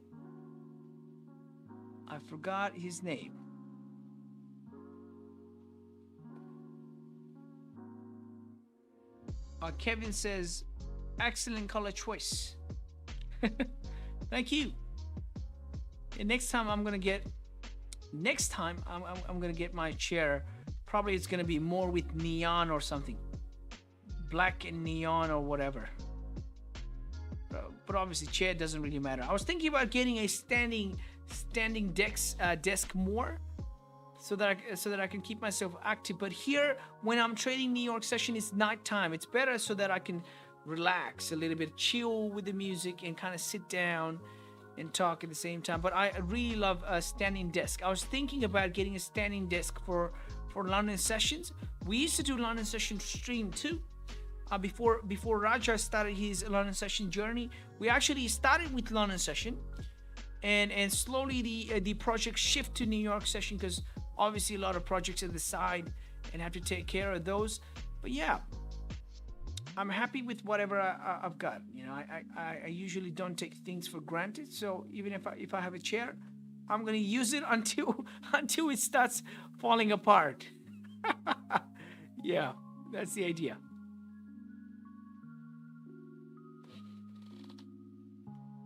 For now, pound yen, hourly candle retracing higher. We are 20 minutes in the market, and seems like pound yen is still rangy. If you look into the smaller time frame, let's go into the 30-minute time frame, right? So 30-minute time frame, I mean, yeah, 30-minute time frame retracing. 15-minute candle clearly ranging. Look at the way 15-minute candles are forming here. Long wick on the top, on the bottom, on the top, on the bottom. Dodgy candle. That means there is no volume in the pair yet. Okay. So Kevin says on YouTube, he says, wow. So you guys switch session. I mean, not really. I used to trade. So when I had time, I used to trade London session and New York session every day, because that was the job I had. So London session and New York session. So London session by myself, doing my own stream, and New York session was kind of like fun with the market fluidity team. It was pretty amazing every day. So trading London session and New York session every day. But now I don't have time to trade a London session. So kind of busy with a lot of projects. So I'm not consistent streaming a London session. So that's why I had a shift to New York. And a lot of my friends around the globe, they're available at this time. So it's kind of fun trading with people side by side. So obviously that's the idea. That's the idea. That is the idea. And if you haven't liked the video yet or subscribed to the channel, obviously subscribe and like, because we will be posting a lot of Forex videos, basics, whatever. You know, we're gonna post everything out there. We're gonna post videos with advanced ideas too. Advanced, when I say advanced, ideas that took me a lot of time and a lot of experience to learn with my first-hand experience. So they're gonna come out soon. So make sure you subscribe and stay updated, obviously. So I don't know why I have started promoting the channel, but yeah, I kind of like it. The numbers are going up, isn't it? Ooh, gold is moving up here. Gold is moving up. Pretty interesting. Pretty interesting.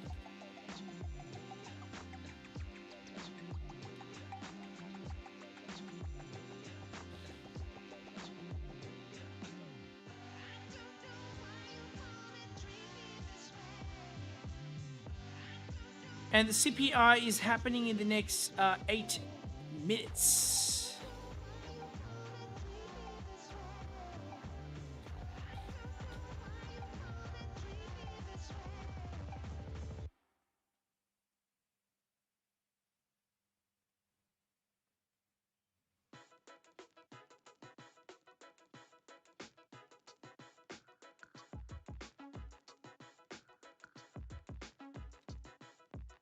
Gold is pretty bullish at this point in time. It's just pushing up.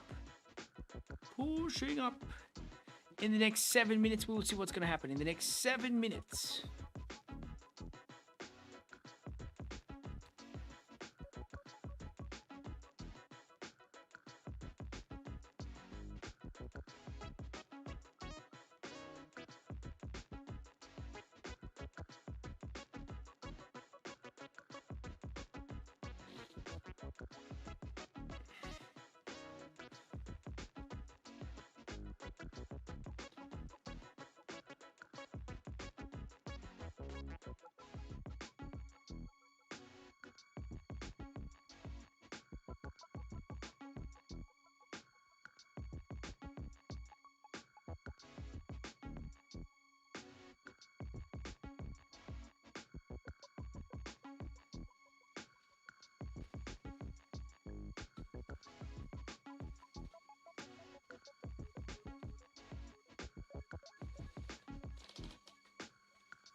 Interesting. Gold 5 minute is kind of busting up at this point in time. Kind of busting up.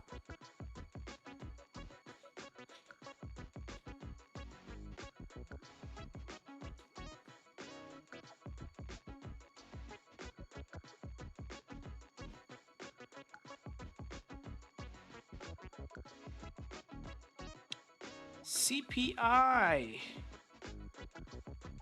Mr. CPI price. Okay, it's a consumer price index.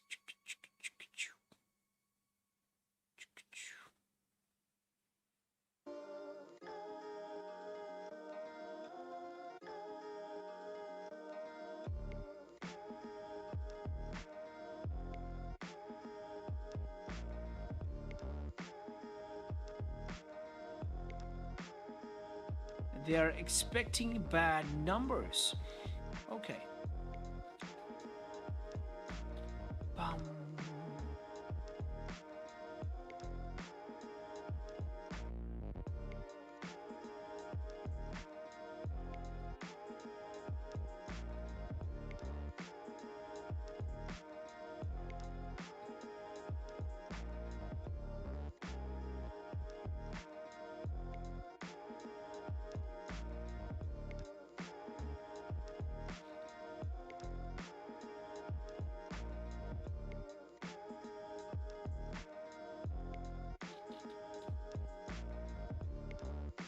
I think I'll be back in the next 1 minute. Just give me a second.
It is pushing up.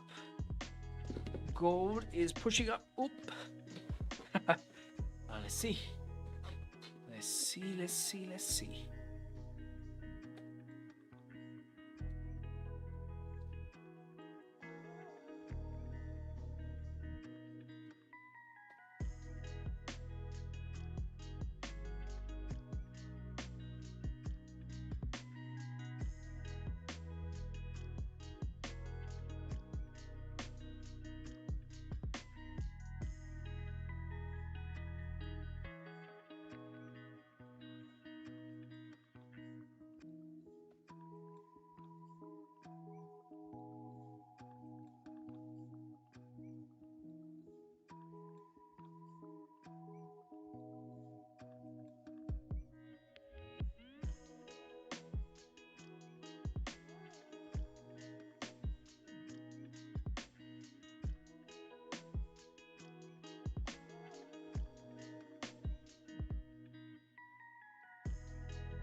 In the next 1 minute, let's see if the gold is going to push up. More than likely, more than likely, if the numbers are bad. But let's see how the market's going to react here. Let's see how the market's going to react in the next 30 seconds. I'm not going to place a pending, but yeah, it's going to be interesting how the market's going to move here. It's actually going to be interesting. Alrighty, so in the next few seconds, at the same time, keeping eyes open in pound JPY. So pound JPY is retracing up pretty nice here after reacting with the support area. So we're gonna see. We are gonna see. And this is the CPI. Ooh, okay, it's pushing down. Okay, let's see. All right, look at the GBPJPY side effect. Ooh. GBPJPY is also experiencing that volatility, and all right, it's pushing down. Man, look at the way it's pushing down. So that's why it's actually pushing up. It activated some of the buy stops, and it's activating the sell stops and the people here. Oh my God. Let's see, I'm going to wait for the volatility to die a little bit, and obviously I'm going to try and attack the market. But until then, let's see how the numbers played out here. So the number, really good number. Okay, the CPI is pretty good. Consumer Price Index, pretty good. So the gold should technically fall. Gold should technically fall. All right, so let's see what's going to happen here.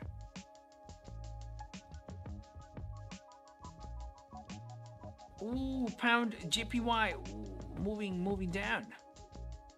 Pound JPY moving down here. Interesting.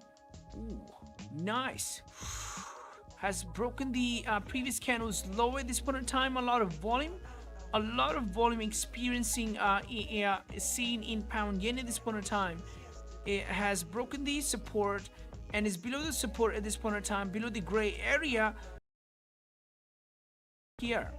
So if the candles could actually push below 152, 355, maybe that's going to be the chance I can actually sell. So let's see. I have to see an hourly candle or a 30-minute candle close below 152, 355. And if the candles are going to close below that, that's not only going to be a lower time frame candle close, but it's going to be a 4-hour candle close below that area. That is significant. That is actually significant. Let's see. Interesting how it's moving right now.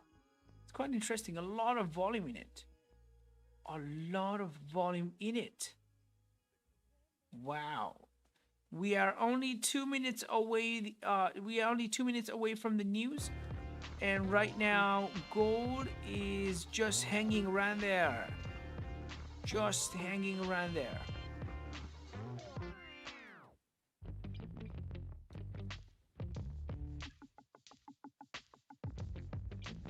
The numbers were really good.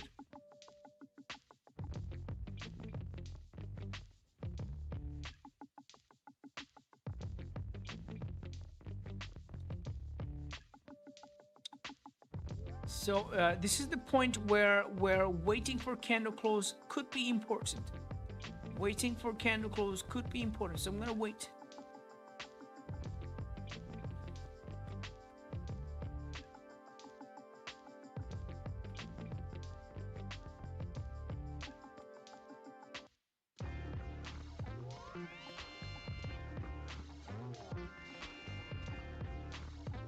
Waiting for candles to close.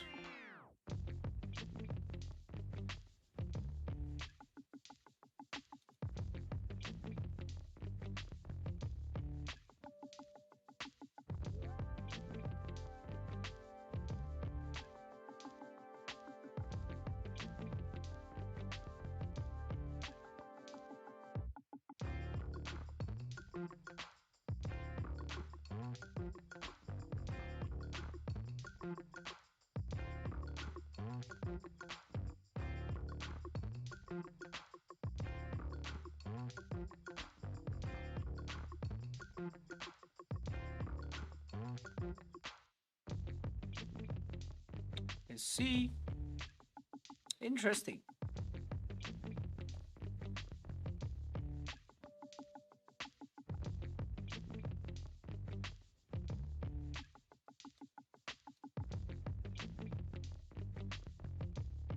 .4 minutes away from the news. So the news is out already, and potential volatility is still there. So kind of have to wait. Now this is the point where you can clearly see waiting for candle close is important, right? So this was the first candle that broke below the brown, that broke below the gray area, and hasn't closed below yet. So right now the candles are actually moving in the opposite direction pretty hard, retracing pretty hard. So if the candles could eventually close bullish above this sort of area on a 15-minute time frame, the bias for sell could be an invalid idea at that point in time. So look at the way the 5-minute candle closed, right? So the previous 5-minute candle actually pushed down, tried pretty hard to close below, couldn't close below, and right now retracing up pretty hard. If this candle also rejects the bottom level, rejects the gray area, and starts pushing up, man, the bias for sell could be invalid at that point in time. Could be invalid.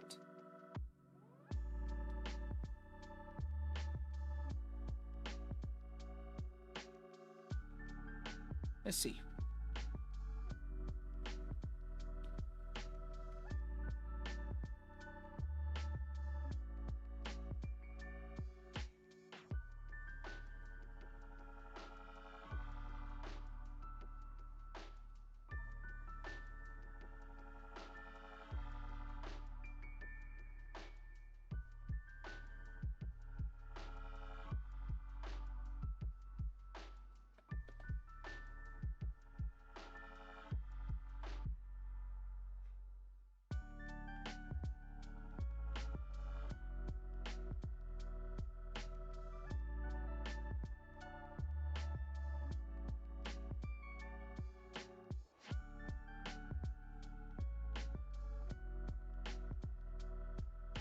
Pretty volatile, 6 minutes away from the news.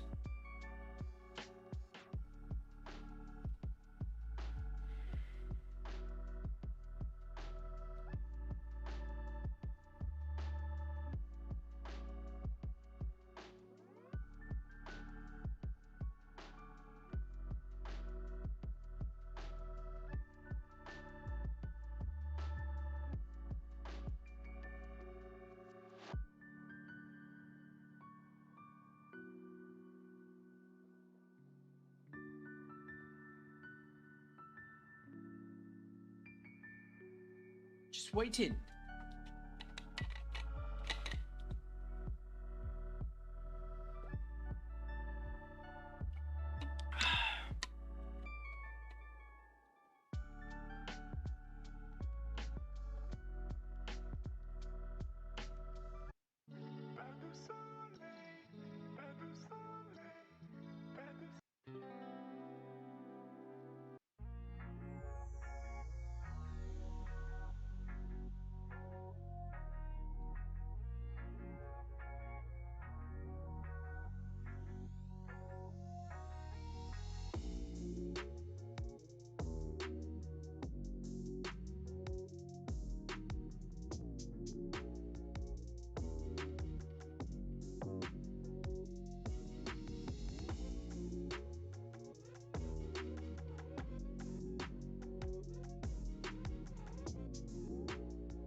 We are 39 minutes in the market open at this point of time. 30 minutes in the market.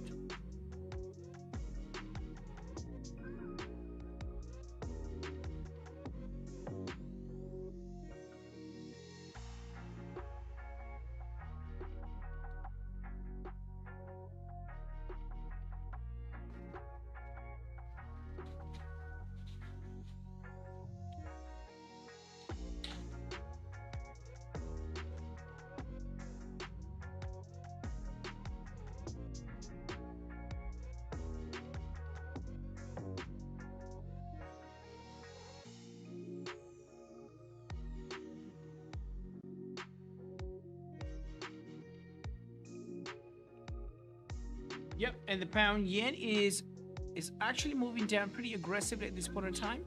We are 10 minutes away from the news, so maybe the volatility is dying slowly. So I have to see this 4-hour candle, how this 4-hour candle finally closes. If this 4-hour candle in pound yen could actually close below the gray area with a proper decent wick on the bottom, there could be a price action, potential price action that could go actually down. The candles could actually push down with the proper price action on the downside, right? So bearish sentiment is pretty strong at this point in time. Obviously, buys are not obvious. Buys are not there yet. So kind of have to wait. So looking at gold on the other hand, it's pushing up at this point in time. After that liquidity grab from the bottom, it's moving up, trying to break that 1817.50 level. Or let's see if it's actually going to break that level in any by any chance or not. Let's see. CPI news on the other hand was pretty positive.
in about 14 minutes away from the news. Maybe the volatility is dying soon.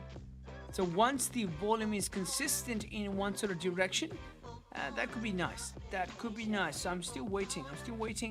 I'm gonna wait here for another 10 to 15 minutes.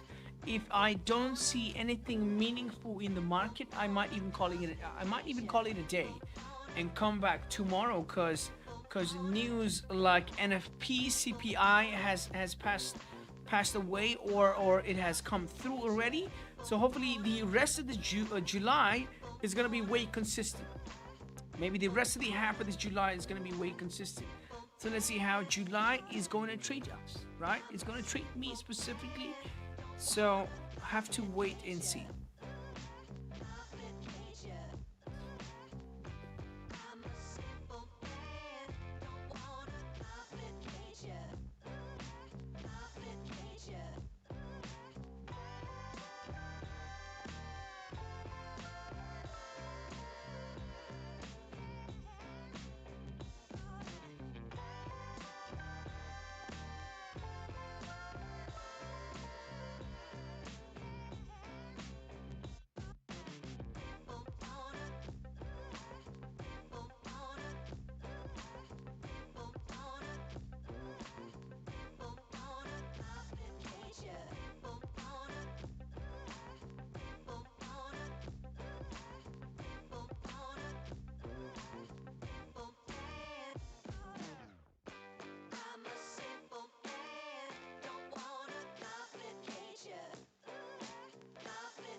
Still waiting.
Anuj, did you catch the gold trade during the news? What did you say? Did you catch the gold trade during the news? No. I didn't, mate. I didn't place any pending, so we're just looking at gold. I didn't catch anything. Today's been like a market watch day. Just watching the market. Nothing. Especially for me, nothing. Well, good thing is I managed to catch some GJ. GJ sell. Yeah. Good. You gotta send the chart so that I can show it to the YouTube guys here. If you send me a chart whether you took it, that'd be nice. Well, I was chartless, bro. Unfortunately. Oh, I see. It was just my empty core. Yeah, pretty good. I think the way pound yen moved, it actually moved down pretty well. Yeah, exactly. So, pretty nice. In the previous candle there.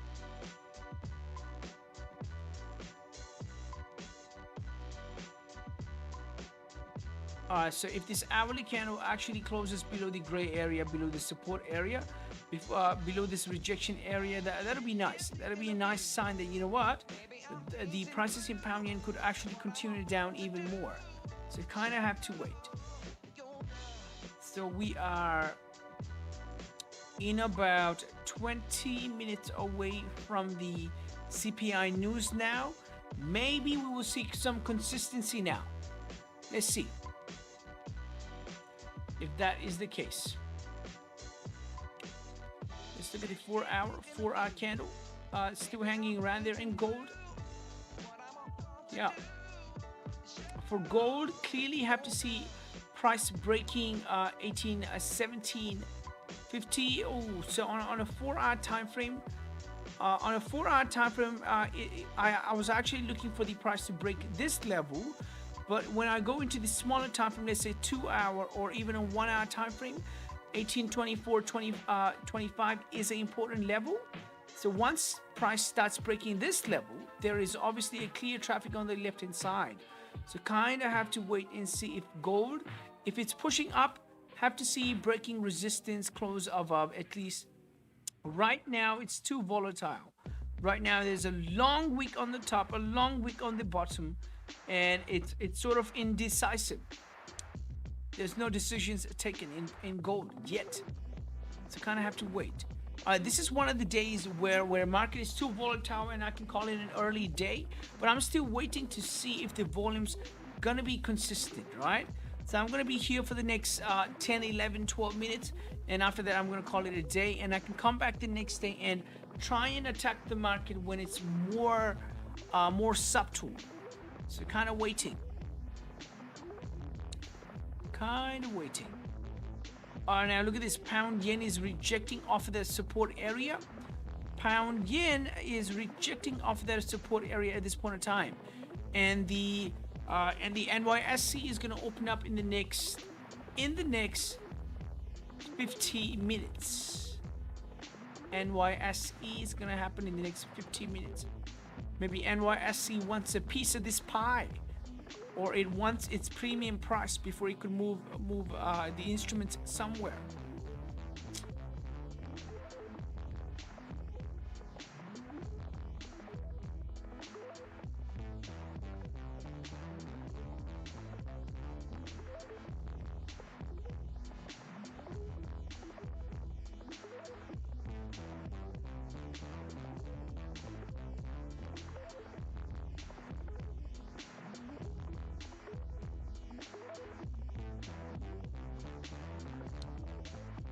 Yeah, looking at gold right now, gold's potential push on the downside.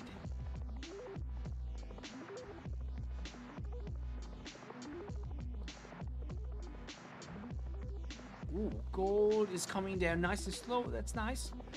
That is nice. I want to see candles close below 1803.30. Let's see, 1803.30. And it's pushing down. 1803.30.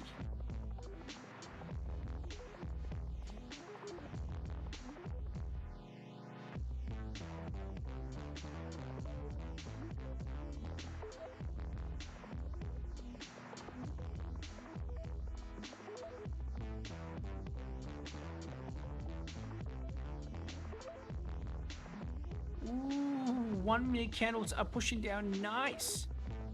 Pretty nice.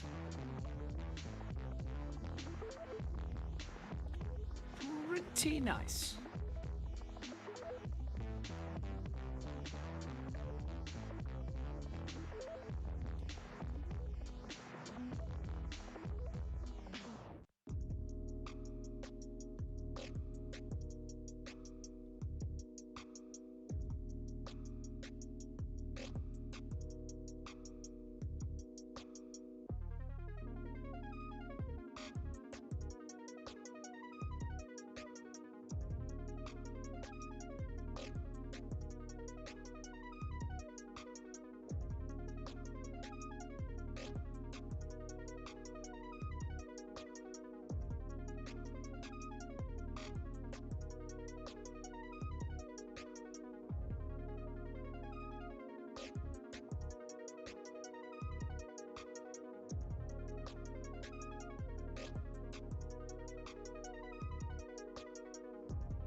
Yep, gold is pushing down.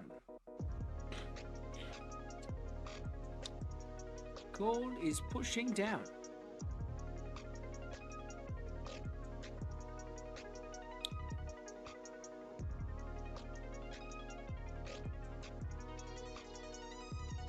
You consider taking the trade?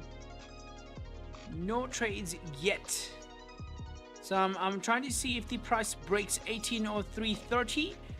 If the price starts breaking 1803.30, I might take a position below that level. So let's see. 1803.30.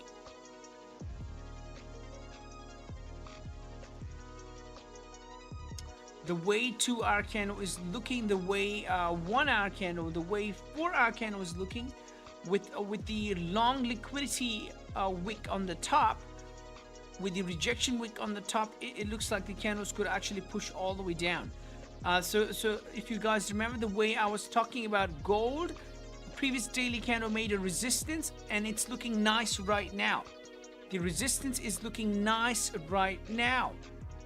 And the gold's price could actually push lower, breaking levels at this point in time. This could be one of those days where gold just breaks a lot of levels, just keeps on pushing down, keeps on pushing down. Let's see what's gonna happen. In the next 3 minutes, we're gonna have this 4-hour candle close, but obviously, we have broken 1803.30 at this point in time.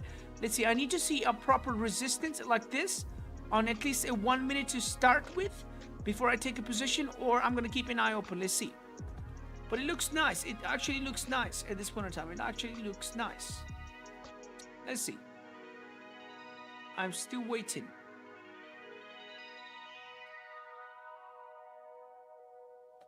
But it's pushing down. It's pushing down pretty nice. I think there's a consistent volume coming in. So let's see. Bum, bum, bum. Bum, bum, bum.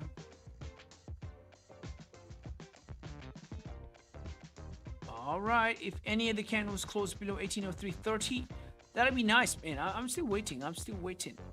I need to see at least a 1 minute resistance. At least a 1 minute resistance. Let's see.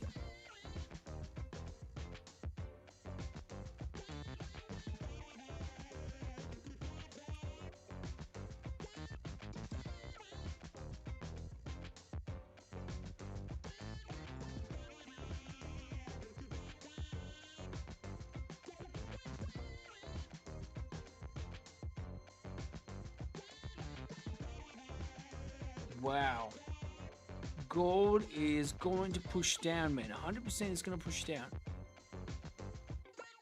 The way it's looking right now, if the candle could finish strong bearish, there might be next candle could actually be spilled with pips too. So I think I'm going to miss out this trade here, but looks good. My idea of sell below 1803.30 is looking good. I haven't seen a proper resistance, not even in 1 minute. It's just dropping down pretty hard at this point in time. Dropping down pretty hard. Ooh. Dropping down. Let's see. I'm going to wait a little bit more. I'm going to wait a little bit more. If I'm going to miss out the trade, I mean, it's a shame. It is a shame, but there is a clear range on the left-hand side. So let's see what's going to happen. Let's see. This could be one of those days where gold just drops and just melts. Just melts and melts and melts. Let's see. Yep. Gold is dropping. Ooh, it's dropping. It's dropping. It's dropping. Man, come on. Let's catch it. Ooh, 1 hour candle. 1 hour candle closing in the next 10 seconds. The way it's moving, if the candle finishes strong bearish, man, the next candle is going to just drop. Let's see what's going to happen.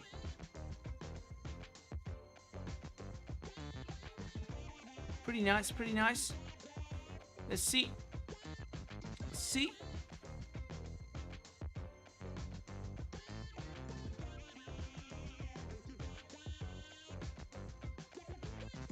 This is the open of the new hour. Open of the new hour. Let's see. Dun, dun, dun.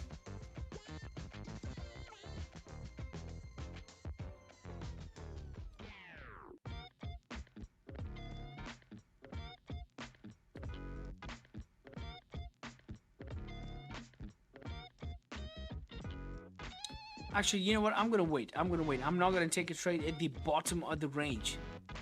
If I'm gonna miss out on this trade, it's fine. Why is it fine? Because at the end of the day, my main motive was to see some sort of daily candle, establishing a proper resistance, right? So this daily candle closing bearish could only be a nice sign for the rest of the week for me, because I can base my weekly bias on selling sort of a scenario. So I didn't take a trade. It's still moving. I want to see a proper resistance, at least on a 1 minute, 5 minute, 15-minute candle to start with. Obviously, there's a higher chance for the candles to push down than up in gold, but let's see. Let's see what's the case. Obviously, the previous 4-hour candle closed strong bearish with a proper rejection wick on the top.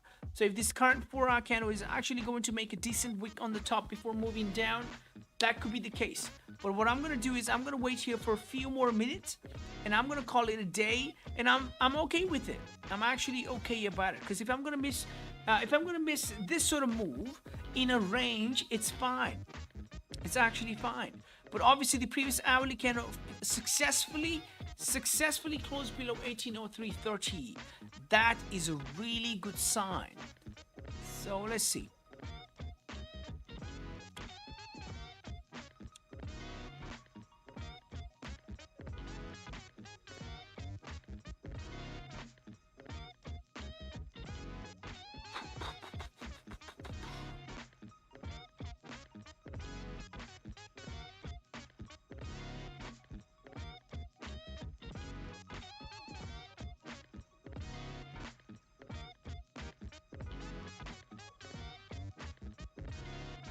Let's look at pound yen and see what pound yen is doing here.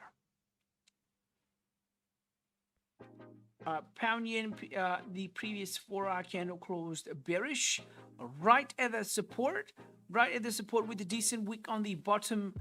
And let's see, what's the low here? All right, interesting. Quite interesting.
Gold is retracing pretty hard.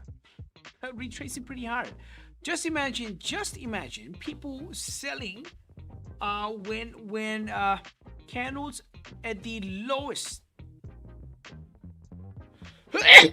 Sorry about that. Oh my God. Bless you, man. Bless you. Thank you, man. Thank you. Just imagine people selling right here. I was about to place a sell stop around this area, and I thought, like, you know what? If I'm going to place a sell stop there, right at the beginning of the new 4-hour, maybe the market's going to screw me over. Maybe it's going to tap my level, tap my position, and it's going to go against me. And that's what's happening right now. And thank God I didn't take a position. So, because I've known in the past, I've actually hurt myself. I see a big candle moving in my direction. I'm like, oh man, it's gonna move in my direction so fast. And sometimes this happens. So right now, for example, it kind of makes sense. The hourly candle, 30-minute candle retracing up before moving down kind of makes sense. Now, if the candle starts flipping bearish with volume, maybe the potential volume could be from NYSE now. and that can cause the price in gold to push down if gold is pushing down. So definitely that could be the case. But obviously selling right at the bottom of the range is not a good idea, and that's something I've learned in the past, and that's what I said to myself. I was like, maybe I'm gonna place a sell stop, maybe no. But price definitely broke 1803.30. It's really interesting. Really interesting. Hey, Anuj. Hey there. Quick question. So, I like your trading style. Do you Yep. have any like Instagram where you have a trading journal, like with all your trades and stuff like this, so we can check the Oh past? yeah. Oh yeah. Definitely. So, my Instagram is dun dun dun. Let's see if I have my Instagram here. So my Instagram is opening up. So I And is haven't. that Yep. Go on. where you would put the trades you take daily and stuff like that? You know, like Raja Yeah. does, for example. So the thing is, this is my trading channel right here. This is my Instagram channel, and I haven't posted a lot of journals here because I'm so busy with my other projects. But obviously, videos are coming in. We've taken a lot of profitable trades. We always talk about ideas here. So go through this. These are some of the trades, and pretty amazing. So obviously, these are the old posts. I've only got limited amount of posts here, 19 posts, but obviously a lot of contents are still yet to come. I'm still making videos. Even making a 50-second video takes a lot of time, man. especially when you're an amateur video maker. You know, when you're an amateur video editor, it's like it takes a lot of time, and it's like, man, I don't want to do this, right? So there is a lot of highlights to make, but obviously, yeah. Just go through this. It's quite fun. Especially when I take trades, I explain what was the idea behind it, and I actually give my Nice. insights here, just here. So just here. Nice. Yep. This is the I'll just follow. Instagram. 100%. Sure. Check it. 100%. Instagram channel.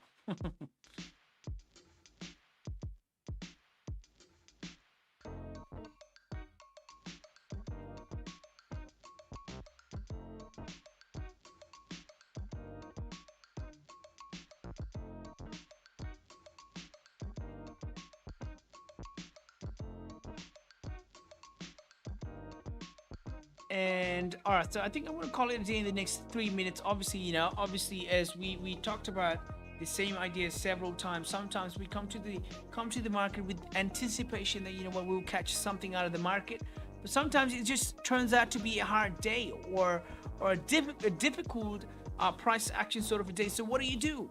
Do you overtrade? Do you kind of hold your grudge to take something out of the market at least? Maybe no. You call it a day, saying that, you know what, man, it is what it is.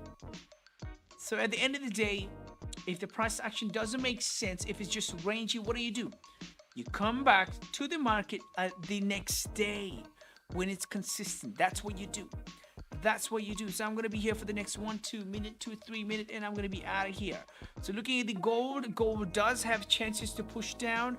So what I'm going to do is I'm going to set an alert around the 1875 sort of a level. And once price starts hitting that level, maybe I might take a position as I'm trying to sleep. So let's see what's going to happen.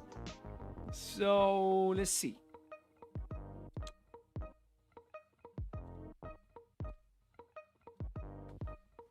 Quite interesting. The way it's moving, it is interesting.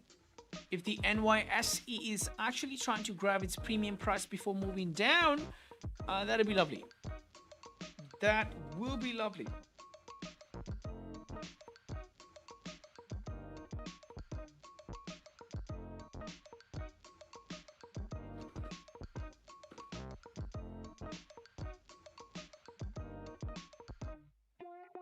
All right, so thank you guys for coming in and showing the love and support. Thank you very much for the love and support. And obviously, don't overtrade, don't over risk. Just have a beautiful rest of the day. If you're having a beautiful night, have a beautiful night. And I'm going to see you guys the next day, tomorrow. And we're going to attack the market tomorrow. Hopefully, tomorrow is going to be a nice, beautiful day where we see the normal New York volume. Obviously, we have this PPI news tomorrow. Maybe pound instruments could move consistent. So let's see. We'll have a look. We'll definitely have a look. But until then, take it easy. Take care.